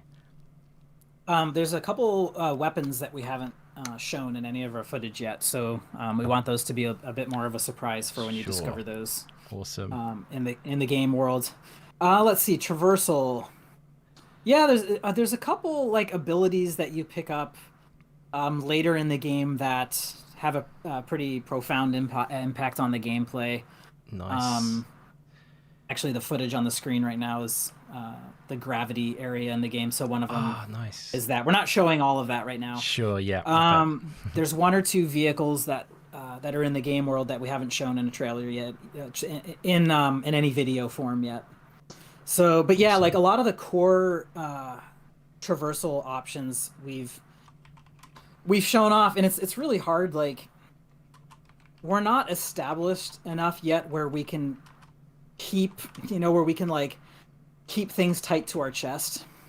Yep, I see. You mean you're trying to sell yourself, aren't you, kind of thing? You have to sell yourself. Like, maybe if we end up making a sequel, we'll be able to be in a position where we're going to be like, we're only going to show you one thing. And there's like 20 other things. Yeah, I know what you mean. Yeah. Yeah, no, that ties in. Go on, sorry, Andy. That's all right. I was just going to get back to Teleganeic's question. I'm sure I'm pronouncing that wrong, and it's really insulting, but there you go. That sounds good. it was one from earlier on. I've made sure I've kept everything to ask. So that kind of ties into this question where they're asking about different builds, i.e. a tank or sort of class system. We've seen there's a workbench in the upgrades. Would you mind talking a little bit about how that works in the game? Yeah. So the workbench, yep. So sort of to address it at a higher level, so the ship that you have traveled to this alien moon on is called the Hope. And so the ship itself is a playable zone in the game. So when you first wake up, in the demo, you just get sort of a little bit of it, a little access to that ship. Yep. So there's rooms in the ship that through one of the core gameplay elements and story elements, you're able to unlock and bring these rooms that are malfunctioning back online. So each time you bring one of the Hope ship rooms back online, new gameplay opens up to you. So new systems and new mechanics. Awesome. Yeah. So the workbench room is sort of like the area in the game where you can go and do upgrades to your spacesuit, and you can upgrade your weapons through this like sort of light RPG upgrade system that we call chips and sockets. I think I've seen a screenshot of that. Nice. It looks very cool. And very much like Hollow Knight. I was just going to say, I hope you don't mind me saying, I'm liking seeing it, because that's okay. charms in Hollow Knight are glorious, and I was just overjoyed to see it, to be honest with you, and I'm sure a lot of people will be too. I think that's a great addition to the game. Yeah, and we haven't shown or talked much about that yet, but essentially you find sockets in the game world that sort of allow you to plug in chips, which you also find in the game world. So you have to find these combinations of both of these things, and then you can go back to the workbench in your ship. So you have to go back to the ship, and you can go to the workbench room and start trying out different combinations of like game modifiers. Very nice. So that's essentially what that room is for. So are you able to unlock more sockets as you go along and stuff like that? Is that another part of that progression? Yeah. So you can sort of... Yeah, that's right. Yep. Excellent. And each of the weapons has 2 or 3 upgrade tracks. So like, for example, the shotgun, you can plug in a chip that will reduce or eliminate the kickback, or that will, you know, increase the damage. And each weapon has 2 or 3 unique things that you can upgrade that'll modify the gameplay. That sounds epic. I love that side of it. I think you're going to nail it on that area with the upgrades and all the abilities. I think you're going to get people engrossed into that upgrade tree system and all that. But yeah, they are kind of, would you say they are they all, so for example, the sockets and stuff, the upgrades on that, are they all kind of like, maybe you take a bit less health, or is it like, always, yeah, what kind of upgrades can we expect on this? Sorry for my rambling. Yeah. Yeah. And you got just maybe one or two kind of flavors of what we might expect on that. Would there be, I don't know, that's not the way we get the double jump's going to be something different, isn't it? That's separate from that section, isn't it, if I'm not mistaken? Yeah, Steve is the upgrades man. Okay, cool, nice. He's working, but I can still sort of address it. Yeah. I can still sort of address the question, but yeah, like each ability, so there's like abilities, and there's suit upgrades, and there's weapons. And you can collect and discover each of these types of things in the game world. Yeah. And each of those sort of powers or abilities in the game, through the chips and the sockets, you can modify them. Okay, so let's say early in the game you pick up the leg brace or the slide upgrade, right? So that will allow you to slide underneath into tight spaces.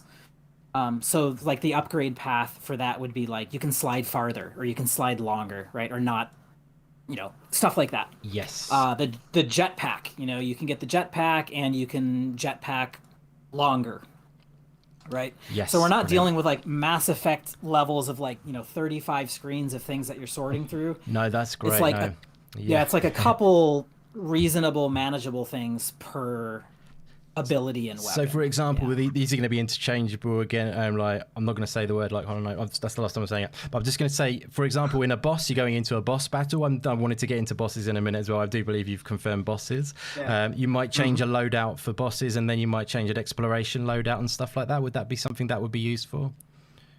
Oh yeah, absolutely. Yeah, and that's a really important part of it.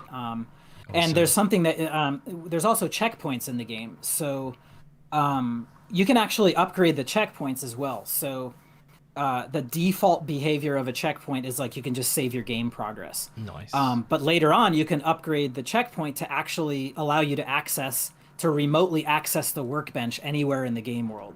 So, like if you find a workbench or a checkpoint, and let's say you're like really close to a boss, and you want to change your chips and sockets or your upgrades or your loadout, instead of returning to the ship and then coming back to the boss, you can just do it right at that checkpoint and then go into the boss battle. That's nice. That's a nice touch, actually. Yeah, definitely. Yeah. So that's an important part of the strategy of combat. Fantastic. So, yeah, as we mentioned it, you know, boss battles for me are epic in general in games.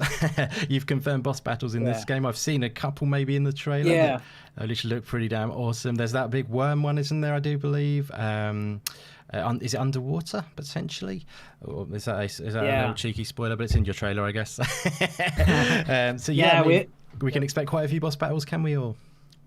Yes. So boss battles are obviously like a really important part of this type of game, and sure. We will have a handful of epic screen-filling boss battles.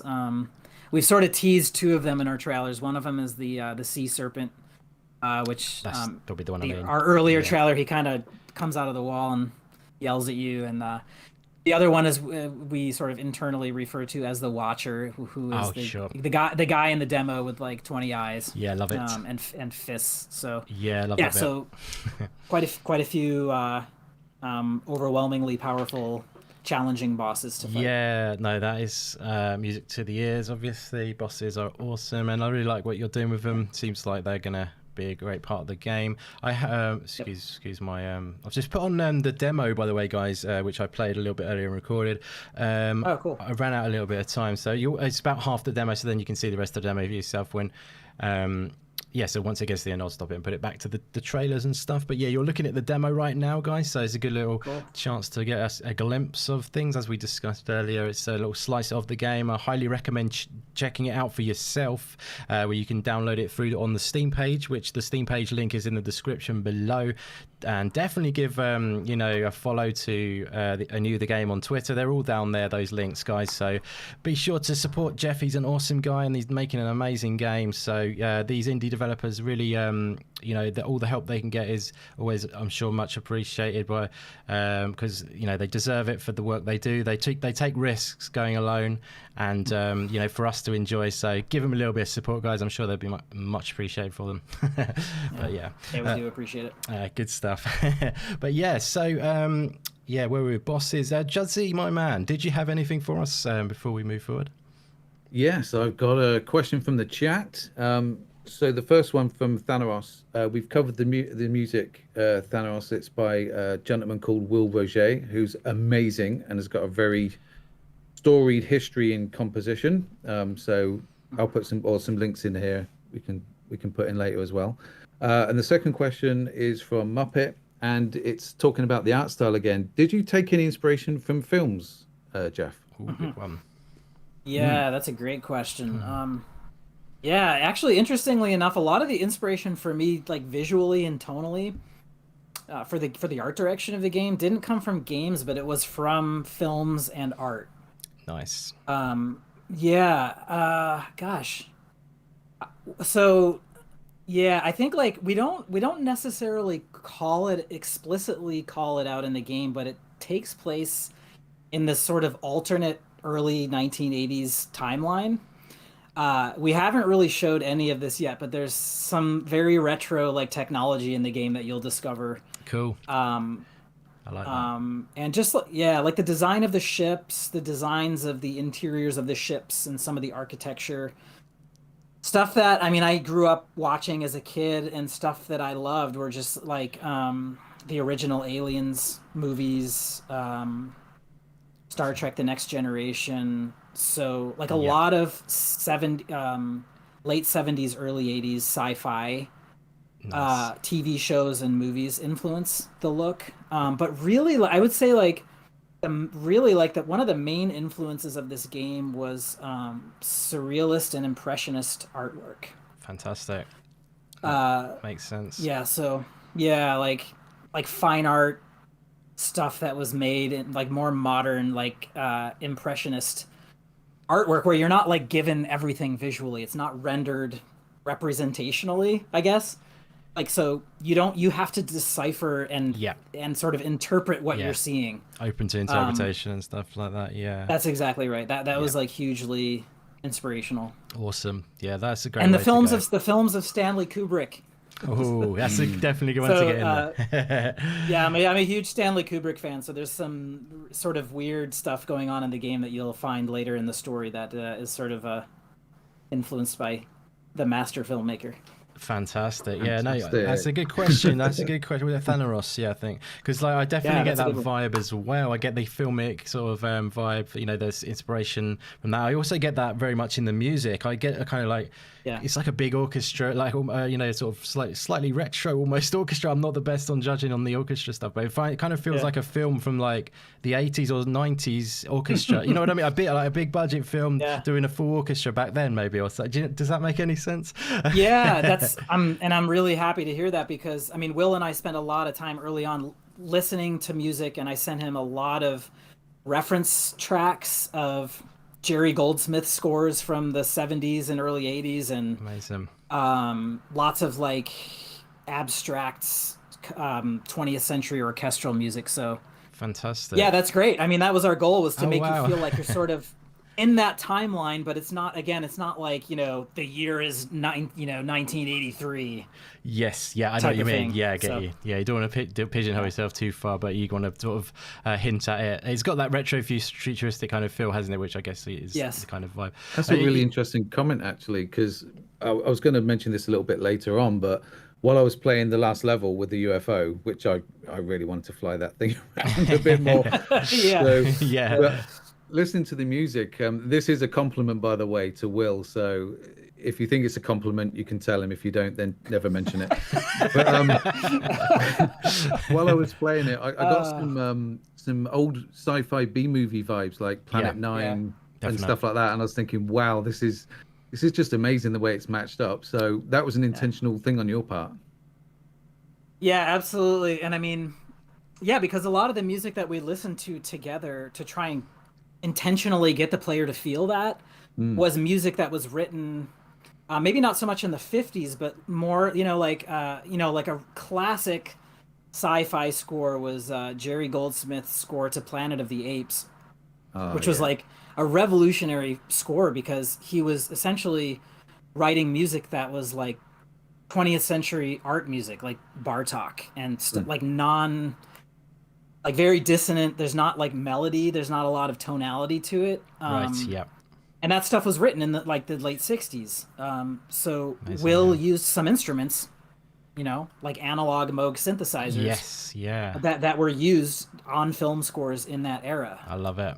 So we did research, Yeah, absolutely. It really comes through, and that is very interesting. It's interesting you say that, Judd, as well, because I kind of was getting that kind of vibe, but I didn't vocalize it as well as you did. I think that's I definitely get that kind of feel to it too, and it goes so well, it works so well. Apologies for my slightly poor skills in the demo, by the way, guys. If you're wondering, I got my touch back quite yet, but I'm disgraced. This is absolutely I haven't died yet. Reprehensible. This is indeed. Yeah. Shut down the stream. Yes, exactly. Yeah, what an imposter. Well, actually, I don't know if you noticed there, Jeff. When I played it before and you dropped by, I don't know if you remember that, but yeah, I do remember. Oh, cool, fantastic, thank you. I said to you about I'm trying to work out this shotgun booster thing, the double jump with the shotgun thing, and I didn't work it out last time. And you might have just, if you're watching the screen, you might have just noticed I've sort of figured it out, kind of thing now. Yeah, and I love that is in the game, so you can kind of get like a second jump on the shotgun and jump extra high, so then maybe you can find secrets, I'm guessing. Would that be part of the game? It's a sort of like totally is. I love that. And that was something that Steve has really pushed a lot in the game on the design front, is that you can use weapons and you can combine and stack your abilities, right? So you can and we don't tutorialize it. It's kind of like Dark Souls. Yes. Right. Where you get things and you don't necessarily, they don't hold your hand and say, press A, point your shotgun down to do this. Yeah. But like if you start playing, you may be in like really frenetic combat and all of a sudden you realize that you just jumped like 3 times higher. Yeah. Absolutely. And you're like, whoa, how did that happen? And then you start to figure out, well, if I point the shotgun at the ground and I do it exactly with this timing, now I can jump up to this thing that maybe I wasn't even supposed to be able to get to. Absolutely. That was another callback for me as well. When I did exactly that, and it took me back to the Quake 3 arena days where you're doing rocket jumps off walls and things. Right. To get to the railgun, I was like, this is fantastic. So, nice. Love that mechanic. Yeah. And that's a really fun thing for us, but it's also really challenging from a design standpoint because I bet, you have to balance out like giving the player the opportunity to break the gameplay flow. Yes. But you also have to prevent that because you don't really want them to like really break the flow where like where something will go totally out of whack. So it must be tricky. It's really, really hard to give the player freedom, but not give them so much freedom that the game falls apart. Absolutely, 100%. It's a hard balance to weigh up, I bet.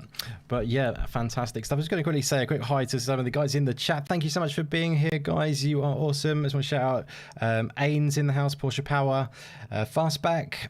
Thanks for coming by, guys. We got Max in the house. I always diverge from saying the surname because I always mess it up. So thank you very much for being here, Max. Teleogonic in the house. Thank you very much for being here. Meisuko is in the house. Thanaros Muppet in the house 1169. Thank you very much for being here. Lady Foxfire was in a minute ago. I think she's still maybe. Stubbs Gaming in the house. Thank you very much for being here, buddy. Lost Emperor and UK Dazarus. And anyone else who's hanging with us, thank you so much for being here. It really does mean a lot. We're checking out the awesome Anew The Distant Light with the creator of the game, Jeff, and he is awesome, and I'm really enjoying hanging out with him, hearing all these insights. But yeah, so let's see. Did you have anything for us, actually, that Judsy lined up, but in case before we move forward? Yeah, one's just come in, actually. Nice. Covered a little bit earlier from Thanaros, but could you describe briefly again what's the most difficult part of indie development, and maybe contrast that against the AAA work you've done? Yeah, geez. This is, you figure that we get asked this so many times. I always sort of sit here looking up at the ceiling, like, how do I address that? Like, man, there's so many challenges. I mean, you take a lot of risks when you step away. You know, I mean, some of the risks are financial, some of them are lost opportunities. I mean, Steve and I have gotten really great full-time job offers several times over the course of the production of this game, and it's like trickier. Man, God, what I wouldn't give now for just like normal hours. It's like a temptation, you know. It's like the devil, you know, coming at you. It's like, a bit. Yeah, make a deal. Don't you? I think like, when you make a game with a really small team, it's just like a crushing amount of work that has to be done, and it's just never ending.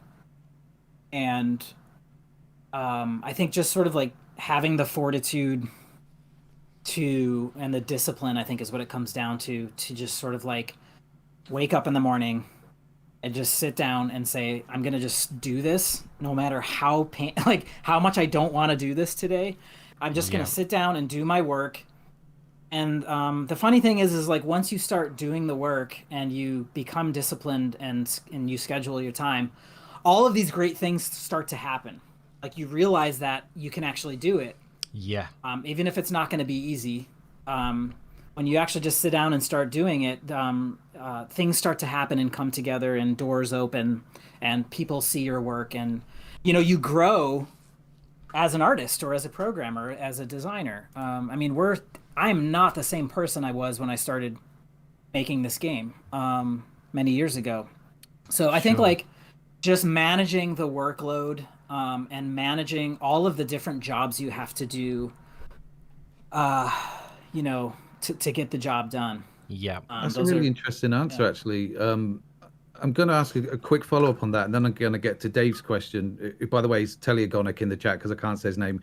We've come to an agreement. He's going to be called Dave. Okay, so that's the end. I like that's Dave. The end of that. That's great. Dave's easy for me, right? Yeah. But, so the first question, just to follow up on that, Jeff, is having had this experience, obviously on both sides of the fence, once you finish this game and it's released, is the indie scene where you see your future?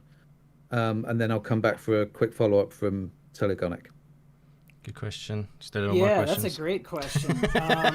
It's all right. It's fine. I'm glad. Yeah, I mean, I would say that even with all of the difficulties and risks and challenges of making indie games, I would like to continue to do it. Nice. I mean, I worked on big studio, big AAA games for 12 or 13 years, and I mean, would I go back to it? Yeah, absolutely. I mean, there's just some really great projects and some great people and new adventures to go on.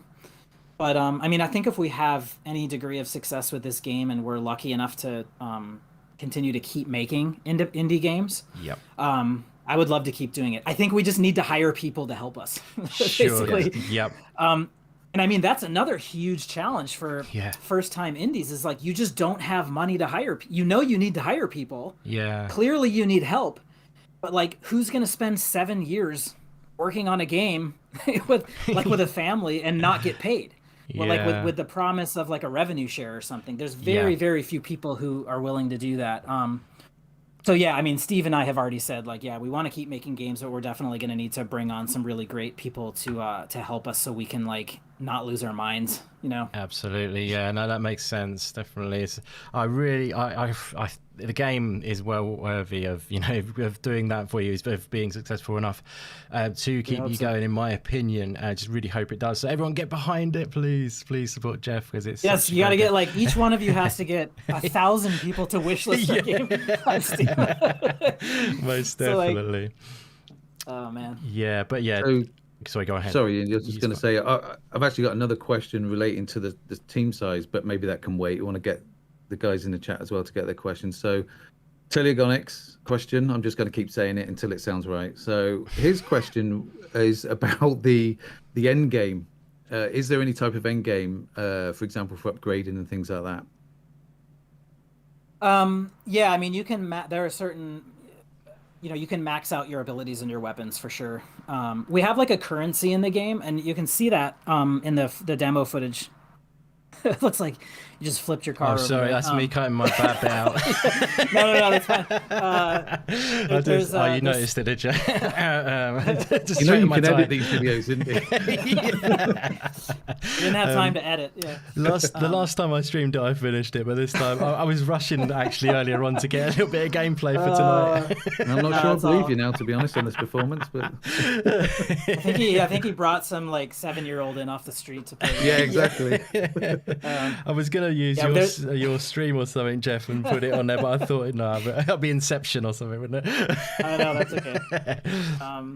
There's a bit of there's like a currency in the game. So like when you defeat enemies, when you beat bosses, you collect this currency, which we call material, and you can use that to go back and sort of use that as a currency to upgrade your abilities and your weapons. So there is like you can max out you can max things out, and there is an actual end, like quote unquote end game. There is a story, and there is an end to the story. Yeah, awesome. So yeah, it's on both fronts. Yeah. Are we talking about any option? Don't worry if it's not, but any alternate endings, any different ways of resolving the story, or is it just a single kind of resolution to the story? Single resolution. Yep. Totally cool. Although Steve has he has a Google Doc somewhere with alternate endings that he wants me to create. So I see. It's so just he's pushing up. Yeah. it's a matter of time, but yeah, we have some ideas. So those may be types of things that we patch in later or something.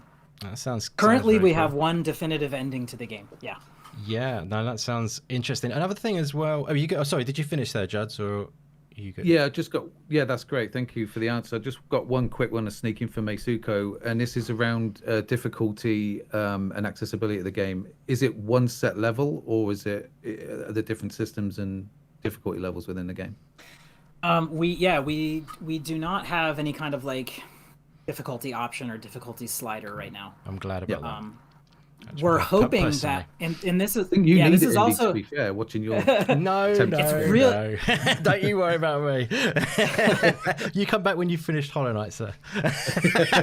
This is a really hard thing to. It's totally hilarious. It's a super hard thing to manage. Is like there's such a wide diversity of people that play these games. It's like how do you the people that are super into it want it to be hard and challenging, but not frustrating. Yeah. But then there's also casual players who want to be able to get to the end. That's true, yeah. The interesting thing with our team is that, Steve is pretty hardcore, but I'm much more of a casual player. I have a family, so I don't have a lot of time to play games. So we tend to balance each other out when we're tuning gameplay, where I'll just say, like, this is just obscenely difficult. Please consider redesigning some of this so that more casual players don't get angry. But yeah, we don't have a difficulty slider. I mean, that may change at some point, but right now the plan is to just sort of design the gameplay in a way that players will be able to adjust to it and awesome. Yeah, get better at it. I guess it can work in game. I mean, I always think I prefer it without in this kind of, but it can work. I think Ori does it with a difficulty actually. I think they might have difficulty in Ori. I think, if I believe it, I might be wrong. But it's nice. I like it without, but then I guess you got to think about accessibility as well sometimes. But I think this kind of game, the target audience tends to be. I mean, you're kind of even thinking a little bit Souls-like with this game, aren't you? Would you say? Yeah. So for sure. It's kind of like that audience, isn't it? If you see what I mean. And I mean, when I played Ori for the first time, it was super hard, and I just got really frustrated and I just couldn't play it anymore, but I didn't get Yeah. like I didn't get upset about it. I just realized that Yeah. there's just all sorts of other people who like that, and I'm just not one of those people. Yeah, there's so many games now, isn't there? I guess, but like, you Yeah, know, but the good thing is if you do, you go with your heart, and sometimes, like, I think you're doing anyway by doing this game. You know, if you go with a direction, like a niche, almost like, often you'll appeal to a, you know, a dedicated hardcore audience, if you see what I mean. Rather than trying to make everyone happy, it can sometimes dilute it down. That's just my 2 cents on that. But yes, and it's really hard to figure that out. And honestly, it'll just probably take through our beta and through some early play to just feel it out and see how people react. And yeah, that's pretty par for the course for indie games. Is adjustments are being made all the time. So to gameplay. Yeah, definitely. Is there any after you finish the game, would you consider putting in a hardcore mode kind of thing, steel soul mode essentially, or like something that's going to be like rock solid and you can't die in it or something like that, or any other way of doing it yourself? Yeah, we have plans to do like speedrun mode, god mode, difficult mode. Yeah. Very cool. Yeah, so that stuff will unlock after the game is finished. That is awesome. Because I mean, I might look like I don't know what I'm doing on the demo, but there is a slight different feel to this game to many games. Because the interesting thing about it, which I think you've spoken about before, is that it's a kind of a twin stick shooter. Basically, it's on a 2D, which is unusual. Can't really think of many games like that. Usually top down, aren't they? Twin stick shooters and stuff. I really like that because you can aim with the left stick, but the best way is to aim with the right stick, isn't it? Would you agree? Yes. Yeah. Absolutely. Yeah. And I mean, we like games like that, and that was again something that Steve wanted to do. Is he just feels like it gives you a little bit more precision over. Definitely. Your aim, rather than being locked into 45-degree angles or somking. Exactly. Yeah. You have full 360-degree. I feel like this game is going to be, if you get once people get their hands on the full thing and get a chance to really get used to the feel of it, I think it's going to be really great for speedrunners and just people enjoying the mechanics in general. I think there's going to be a lot of like nuance to the what they can do with it and stuff like that, if that makes any sense. Yes. Because once you get that down, that because it's slightly unusual and it does take a little bit getting used to at first, the dual stick control with the other stuff. When you're sort of using the jetpack at the same time, it can just take a bit of slight nothing which is bad, like just a natural thing where it takes a little bit of learning. And I feel like once you learn that down, that is going to be such a good feel. I bet for like you and Steve, you're all over that control system and it feels amazing, I bet. Yeah, and we've been playing the game for a long time, so we know how to sort of manipulate everything. Your shot, if you're jetpacking and you aim your shotgun and to give yourself a little bit of an extra boost. Exactly, yeah. I saw you do that in your playthrough, where you push yourself over like with a gun. Yeah, and players feeling that for themselves will be a lot of fun, I think. Yeah, it's amazing people find in games as well, like these speedrunners, they find these little nuances to stuff and that, which are pretty damn cool. So Juz, did you have any others from the chat lined up, or? I certainly do. I've got a quick one from Ralia, and this question, I can only presume he wants to help fund a bigger team for you there, Jeff. He says, was this game a Kickstarter or did it go straight to Steam? So you get a nice donation. Yeah. So we worked on the game for a few years, and then we did our Kickstarter in 2017. Yep. So we were successfully kickstarted.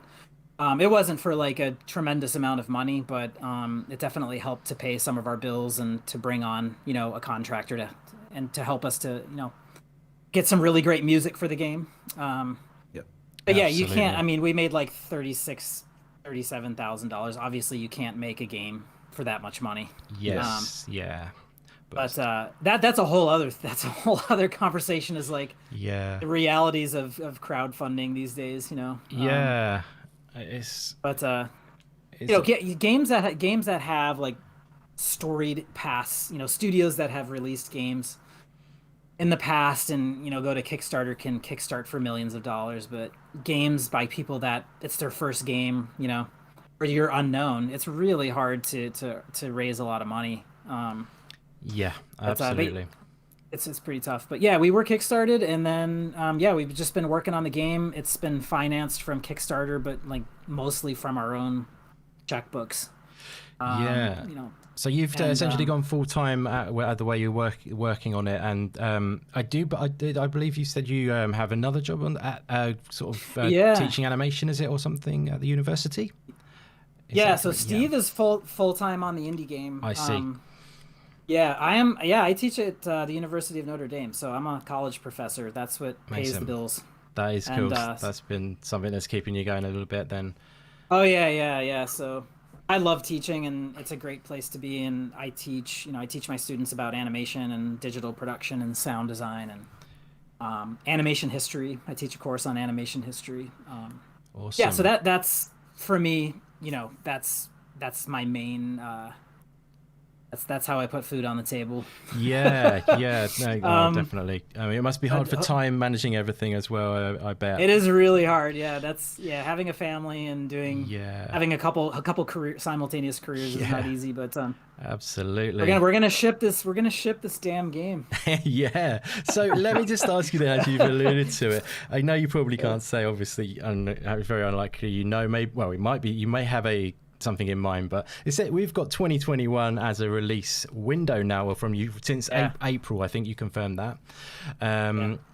Is there any light at the end of the tunnel shining through brightly, or are we unable to comment? I mean, I will say that we see the light at the end of the tunnel, which the tunnel was really long and dark, and we never thought we would see the light at the end of it, but we do see the light at the end of the tunnel. We're getting very close to wrapping up our internal beta, and we will be launching our private beta very, very soon. So that's going to be sort of the first time where the actual real game is getting hands-on by people outside of the studio. Awesome, yeah. And then that's all I can really say right now. Yeah, and then we're still trying to strategize and figure out the plan and the plans and the timing for launch. But we'll have some exciting, good old-fashioned news to release in the coming month or so. I'll be keeping an eye out for that for definite. And I'm super excited for it and amazing work you're doing on it. Was there maybe we could throw a few curveball questions at the end just to wind things up, maybe if you don't mind, just maybe off the cuff ones, which are maybe slightly out of the realm of Anew, unless there's anything in the chat at the moment. I believe there might be some coming through thick and fast. Was Judzy Baby, is there anything you got lined up, or shall I go ahead and ask? Well, this one kind of falls into a curveball. Okay, it's not directly about Anew, but I think just talking about the funding model and things like that and the size of the team, I think once this game's released and it gets out, I don't think you're going to have any trouble with the next Anew 2. You have to come up with a better name than that, because I'm not good at naming things, obviously. But so this question is kind of a little bit of a curveball for My Love Indies, and he's asking a little bit about your role in BioShock 2. And it must have been really hard to follow up such a critically acclaimed game. And if I can add on to the end of that, what's some of the artwork, the art style? Obviously, when we're talking about the BioShock universe, a very unique art style in that, I guess. Did that play into what you do now as well? Yeah, that's a great one. I mean, I would say that every game that I worked on at the studios, I took something away from it, and part of each project became a part of me in some way. Yeah. Even if it's subconsciously or not a conscious thing, but absolutely. I would say BioShock 2, that was a really cool project. I mean, an unbelievably talented group of people where 2K Marin was the studio that made BioShock 2. It was actually built off of many of the members that made the first BioShock. So a lot of the folks that made the first one moved to San Francisco and built that brand new studio and hired up a brand new studio. So there's a lot of really great talent from the first game. So there was a lot of people, because a lot of people are sort of known for not being Ken Levine. That one, is that right? And there's still a lot of the team though. Is that right? It was not Ken. Levine? Yeah. Ken stayed with Irrational. The creative director of BioShock 2 was Jordan Thomas, and he was one of the lead. Yeah, he was one of the lead designers on the first one. So he sort of headed up the team. Awesome. Jordan Thomas, Steve Gaynor, both of those guys actually went on to have successful indie game studios. Steve Gaynor did Gone Home and Tacoma. Nice. So there are quite a few folks, but yeah, I mean, like I think like just being in Rapture for a while, you know, like yeah, going into work every day and spending a year or so in Rapture. Amazing. I learned a lot about environmental storytelling, and just getting the players to feel emotion and to understand the narrative and the world purely through environmental storytelling. So I think that's something that I took from BioShock 2 and really tried to put into this game, where the story comes to you and you learn about the backstory and the history of this world through the layout of the environments and through the art, you know. Definitely. Yeah, That's actually interesting, because you mentioned that, and number one, BioShock is probably my favorite AAA game of all time. That's awesome. So yeah, definitely. I mean, BioShock 1 and 2 are my favorites, actually, over Infinite, personally. But the other thing is that I wanted to link that a little bit, because I don't think we actually dived that much into the story before we do move away quickly from Anew. We won't go too much longer, because I know you probably want to get to your life and stuff like that. Oh, that's right. You're good, cool, brilliant. Thank you very much for your time. Good. Really appreciate that. But yeah, but I don't think we talked that much about the story. We don't have to go too much in, because I know you probably keep it a little bit secret. But you mentioned the fact that you were taught a lot about environmental storytelling at that studio, and that's, if I'm not mistaken, that's what you've gone for here. Is there no dialogue? It's all environmental storytelling through Anew. Is that correct? Yeah, so there's no spoken dialogue in the game. There's very little text. I would say 90% of the game, 95% of the game is done purely visually and purely through live gameplay. Yeah, so that's awesome. That's a great way to go, I think. Yeah, it's really just visual storytelling. I mean, we were talking a little bit about like influences for the art direction. Like when you look at a surrealist painting, and like there's a whole story that's being communicated to you subconsciously, subtextually. Yeah. Or like Stanley Kubrick's films, he does a lot of his storytelling is done visually or with music and sound, but there's no words that are telling you how to understand what's happening. Yes, absolutely. And it can be taken different ways by different people as well, like you say, like open to interpretation in that way, and different people with different emotional backgrounds might have different reactions and stuff. Yeah, and I love that style of storytelling where you're like constantly raising questions to the player or to the audience. And then you get an online community, don't you, where they're talking about it. Yeah, and like some of the questions are clearly answered and some of them are left open. Absolutely. So we're doing a lot of that in the game, where you enter into these, and in the demo you get to do that in this one point where you sort of walk through this, you're in the alien world, and then you all of a sudden pass into this like child's bedroom. Right. I think that was in the demo. Yeah. And in the trailer, is it? Where Yeah, it's in the demo too. It's in the trailer. And all of a sudden you're transported in space and time.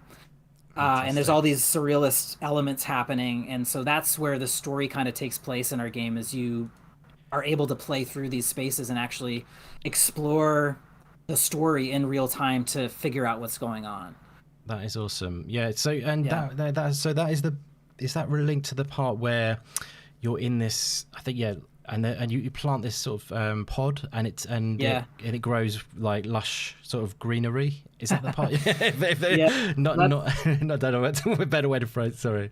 Yeah. No, that's exactly right. That's sort of a tease of the overall mission of your mission on this alien moon. So that's interesting. Yeah, you're planting essentially what we call seeds, nice. and each time you plant them, like mysteriously, vegetation starts to grow. So we don't want to say too much about it, but that's sort of like why you're there. And as you go through the game world, you do more of the story reveals itself to you. And there's some really weird things that happen later in the game that hopefully the player will be enticed to continue to play, to discover, to continue to find these strange story spaces in the game. So no, that sounds awesome. Yeah, I like the idea of that. It's kind of like that. You've got that gives you a kind of direction, I guess, when you're cleansing. I guess is that the kind of thing you're cleansing this sort of maybe.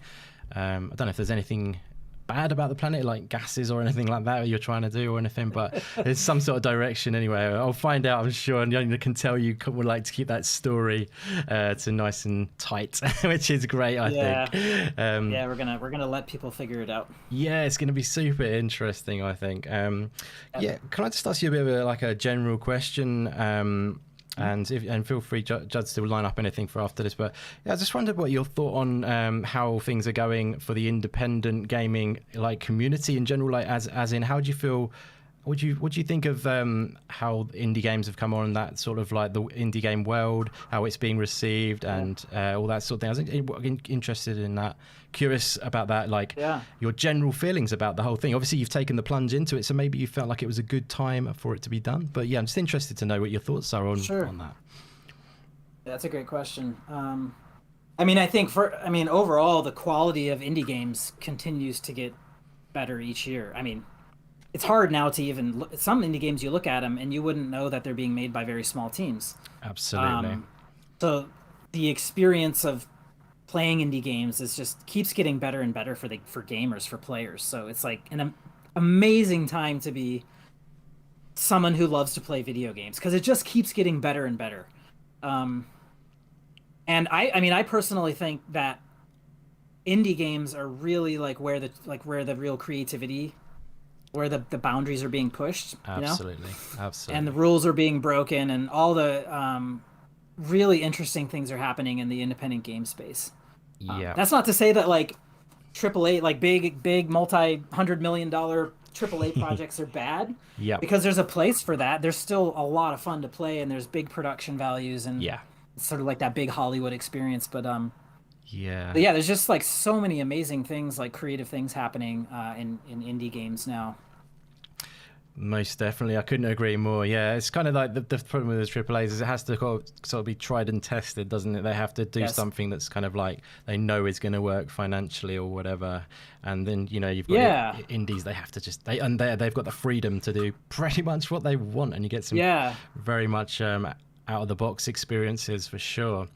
And it's really challenging, because here's the thing, like you just sort of hit it right on the head, is that the larger, the more money that's invested, the more money that's on the line on these big projects, the more risk adverse the studios are to take risks and to do things differently. But then on the other hand, if you're an independent developer, you sort of have unlimited freedoms. However, with unlimited freedoms, that means potentially you could make a game that no one will ever want to play. So true. If you want to make like a super niche game, it may be really rewarding to make it, but if it doesn't sell, then you can't continue to make games. So there's this really difficult, like really challenging balance that you have to strike between like working in a genre that people like and appreciate and will pay money to play, but also like trying to do something unique and different with it that pushes the boundaries a little bit. Most definitely. So I think that's one of the big things that's happening with indie games now is striking that balance. Yeah, no, that's a great point, definitely, because I guess you have to be able to say at the end of the day. I mean, sometimes it can be the fact that you go so bravely into something so bold and it becomes popular because it's that bold, but then I guess that's often that's risky, as the most risky you can possibly be, isn't it? Like, I can definitely understand your viewpoint of it is such a risky thing, but I applaud you greatly, my friend, because you're taking that risk. You could have easily stayed within the AAA arena. You're having a fantastic career, but look at what we're getting. Look at what we're getting because you've decided to step out. Oh gosh, keep your fingers crossed. Don't worry, it's gonna be awesome, buddy. No, it's oh man, get a great feel for it, and you're a great guy, and really enjoyed talking to you. Judge, is there any last questions in the chat for Jeff before we wind things up? There's one just coming from Muppet1169, and the question is, how hard is it to stand out to ensure people want to pay for your game? And I guess this leads to marketing and things like that, what you normally get within a big studio. How do you manage that? That's a good one. Yeah, that's a really good question. I would say, aside from the amount of work and all of the different jobs you have to do as an indie developer, that's probably like right at the top of the list as far as challenges. Is just getting people to pay it, just cutting through the noise. getting people to pay attention to you. Yeah, there's just so many, the tools of making games have been so democratized. You can get Unity or Unreal completely for free. Yes, Yeah. exactly. So there's like millions of people making games. There's like probably like 10 million quote unquote independent game developers out there. Yeah, that's probably the only negative about indies at the moment. It's becoming quite saturated, isn't it? Because there's so many of them now, and it's so easy to get, like you say, get your hands on the equipment.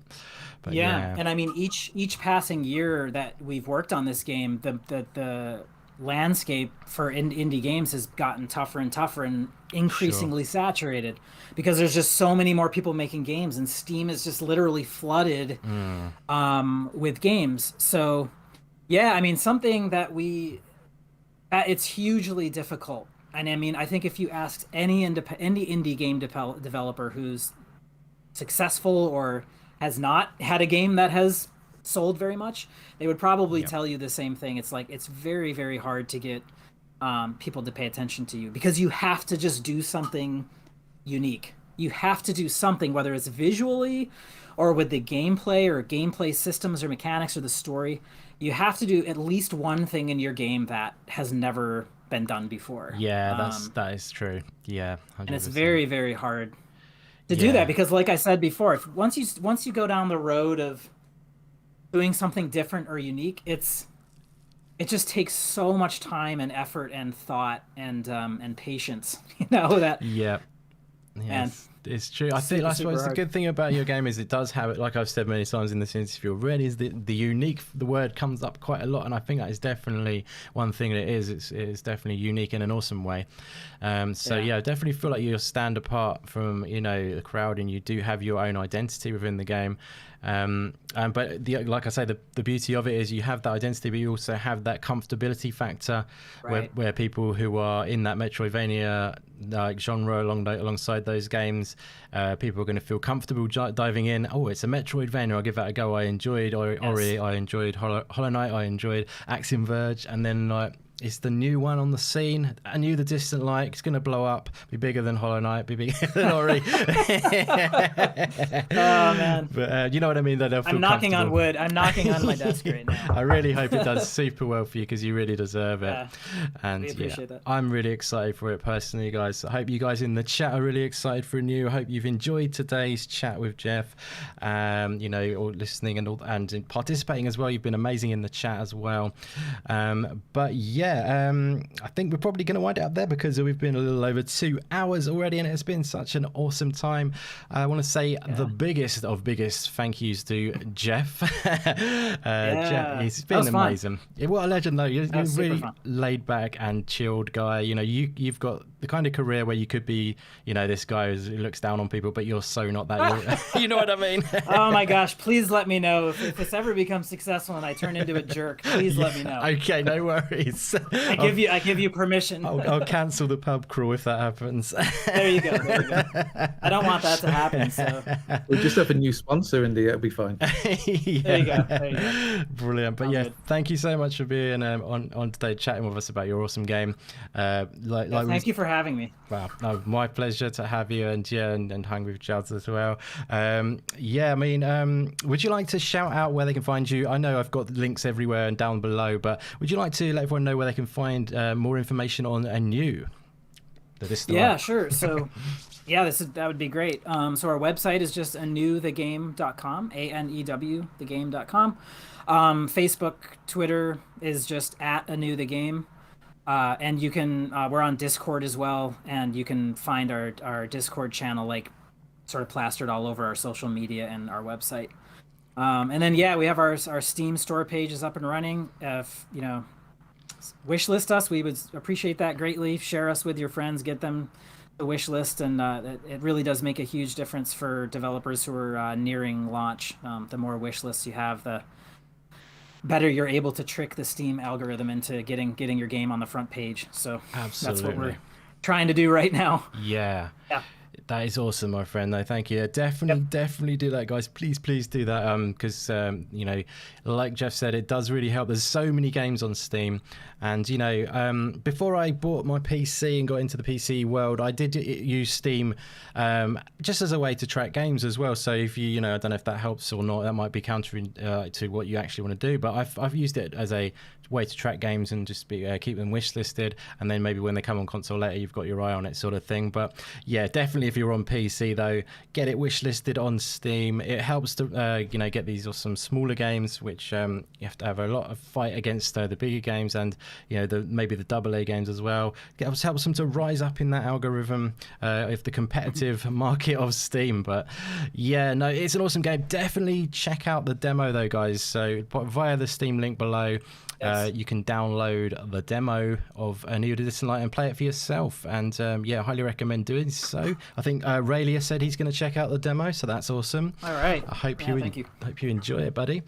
But yeah, just want to say, well, thank you also to my good friend Judzilla for joining me today and being an awesome guy, doing all of the maybe more boring duties of taking care of the chat and questions and stuff like that. You're awesome, bro. Thank you very much for being here. Would you like to shout out where they can find you too, sir? Yeah, certainly. I mean, first and foremost, thank you very much, Jeff, for your time, generous amount of time you've given everybody, and the openness with the questions and answers that we've all been throwing at you. So thank you. Yeah, just find me on Twitter, Judzilla UK, and YouTube. My music link's in the description if you want to go and listen to some stuff and give me some suggestions. Thanks very much. Awesome, buddy. Well, thank you again for being part of this. It's been a fun one for sure. And yeah, once again, thank you to the chat for joining us for today's stream. Shout out to Raylia, Teleogonic, Muppet1169, Stubbs Gaming, Boogeyman in the house, I Love Indies, Lady Foxfire, Dragon Wolf, Max. Skip the surname, sorry. And who else have we had in? We have had in UK Dazarus 2, Fastback dropped by as well, thank you very much. And Ains Porsche Power has been in the house. Also, guys, I'm going to be on Ains's podcast tomorrow. If you wanted to check that out, I'll be joining Ains for a Season Gaming podcast. So yeah, feel free to drop by that tomorrow. I believe it's 6 p.m. UK. And Last Emperor, thank you very much for being here too, my friend. Meisuko, all you guys rock big time. Thank you so much for the support.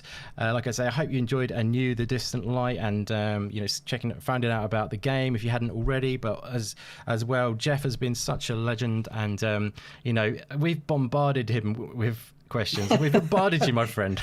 It wasn't bad at all. It must have been a bit of a, you're going to go away and have to have a cold shower after that. I'm gonna go have a sip of whiskey and take a freezing cold shower simultaneously. That sounds beautiful. You're awesome, my friend. I cannot wait for everything you got coming up. The beta's next on the menu, isn't it? Is that right? As you say. Yeah, very soon. Awesome stuff. Well, yeah, I think I did already apply for that, and it was a Google form thing? Was that? Yeah, we gotcha. Yep, cool. Oh, brilliant stuff. That's great. Yeah, so I look forward to whenever that comes up. But yeah, ultimately, I look forward to everything about Anew. But yeah, thank you once again, Jeff. You're a legend. Chat, you're awesome. Thank you very much. Judzilla, you're the man. Thank you very much for joining me and helping me out for today's show. Go and wishlist Anew one more time, guys. I'm going to say it one more time because it has to be done. It's got to be done, guys. But yeah, go check out that demo. Enjoy it. It's a great Metroidvania game. If you love a bit of Metroidvania, you will love it too. But yeah, we're going to wind things up there, guys. Thank you very much for watching. I'll be back again real soon. I think the next thing I'll be uploading is a video actually of a game which I did a little playthrough of Skeleton Crew with my man Luke Still, and we did a little video version, so maybe doing a bit more video content on the channel. But I'm gonna wind things up there because we need to get Jeff back to his life in the real world. But yeah, thank you once again, guys. It's been an absolute blast, and I'll catch you again real soon again on the channel. Take care for now, guys.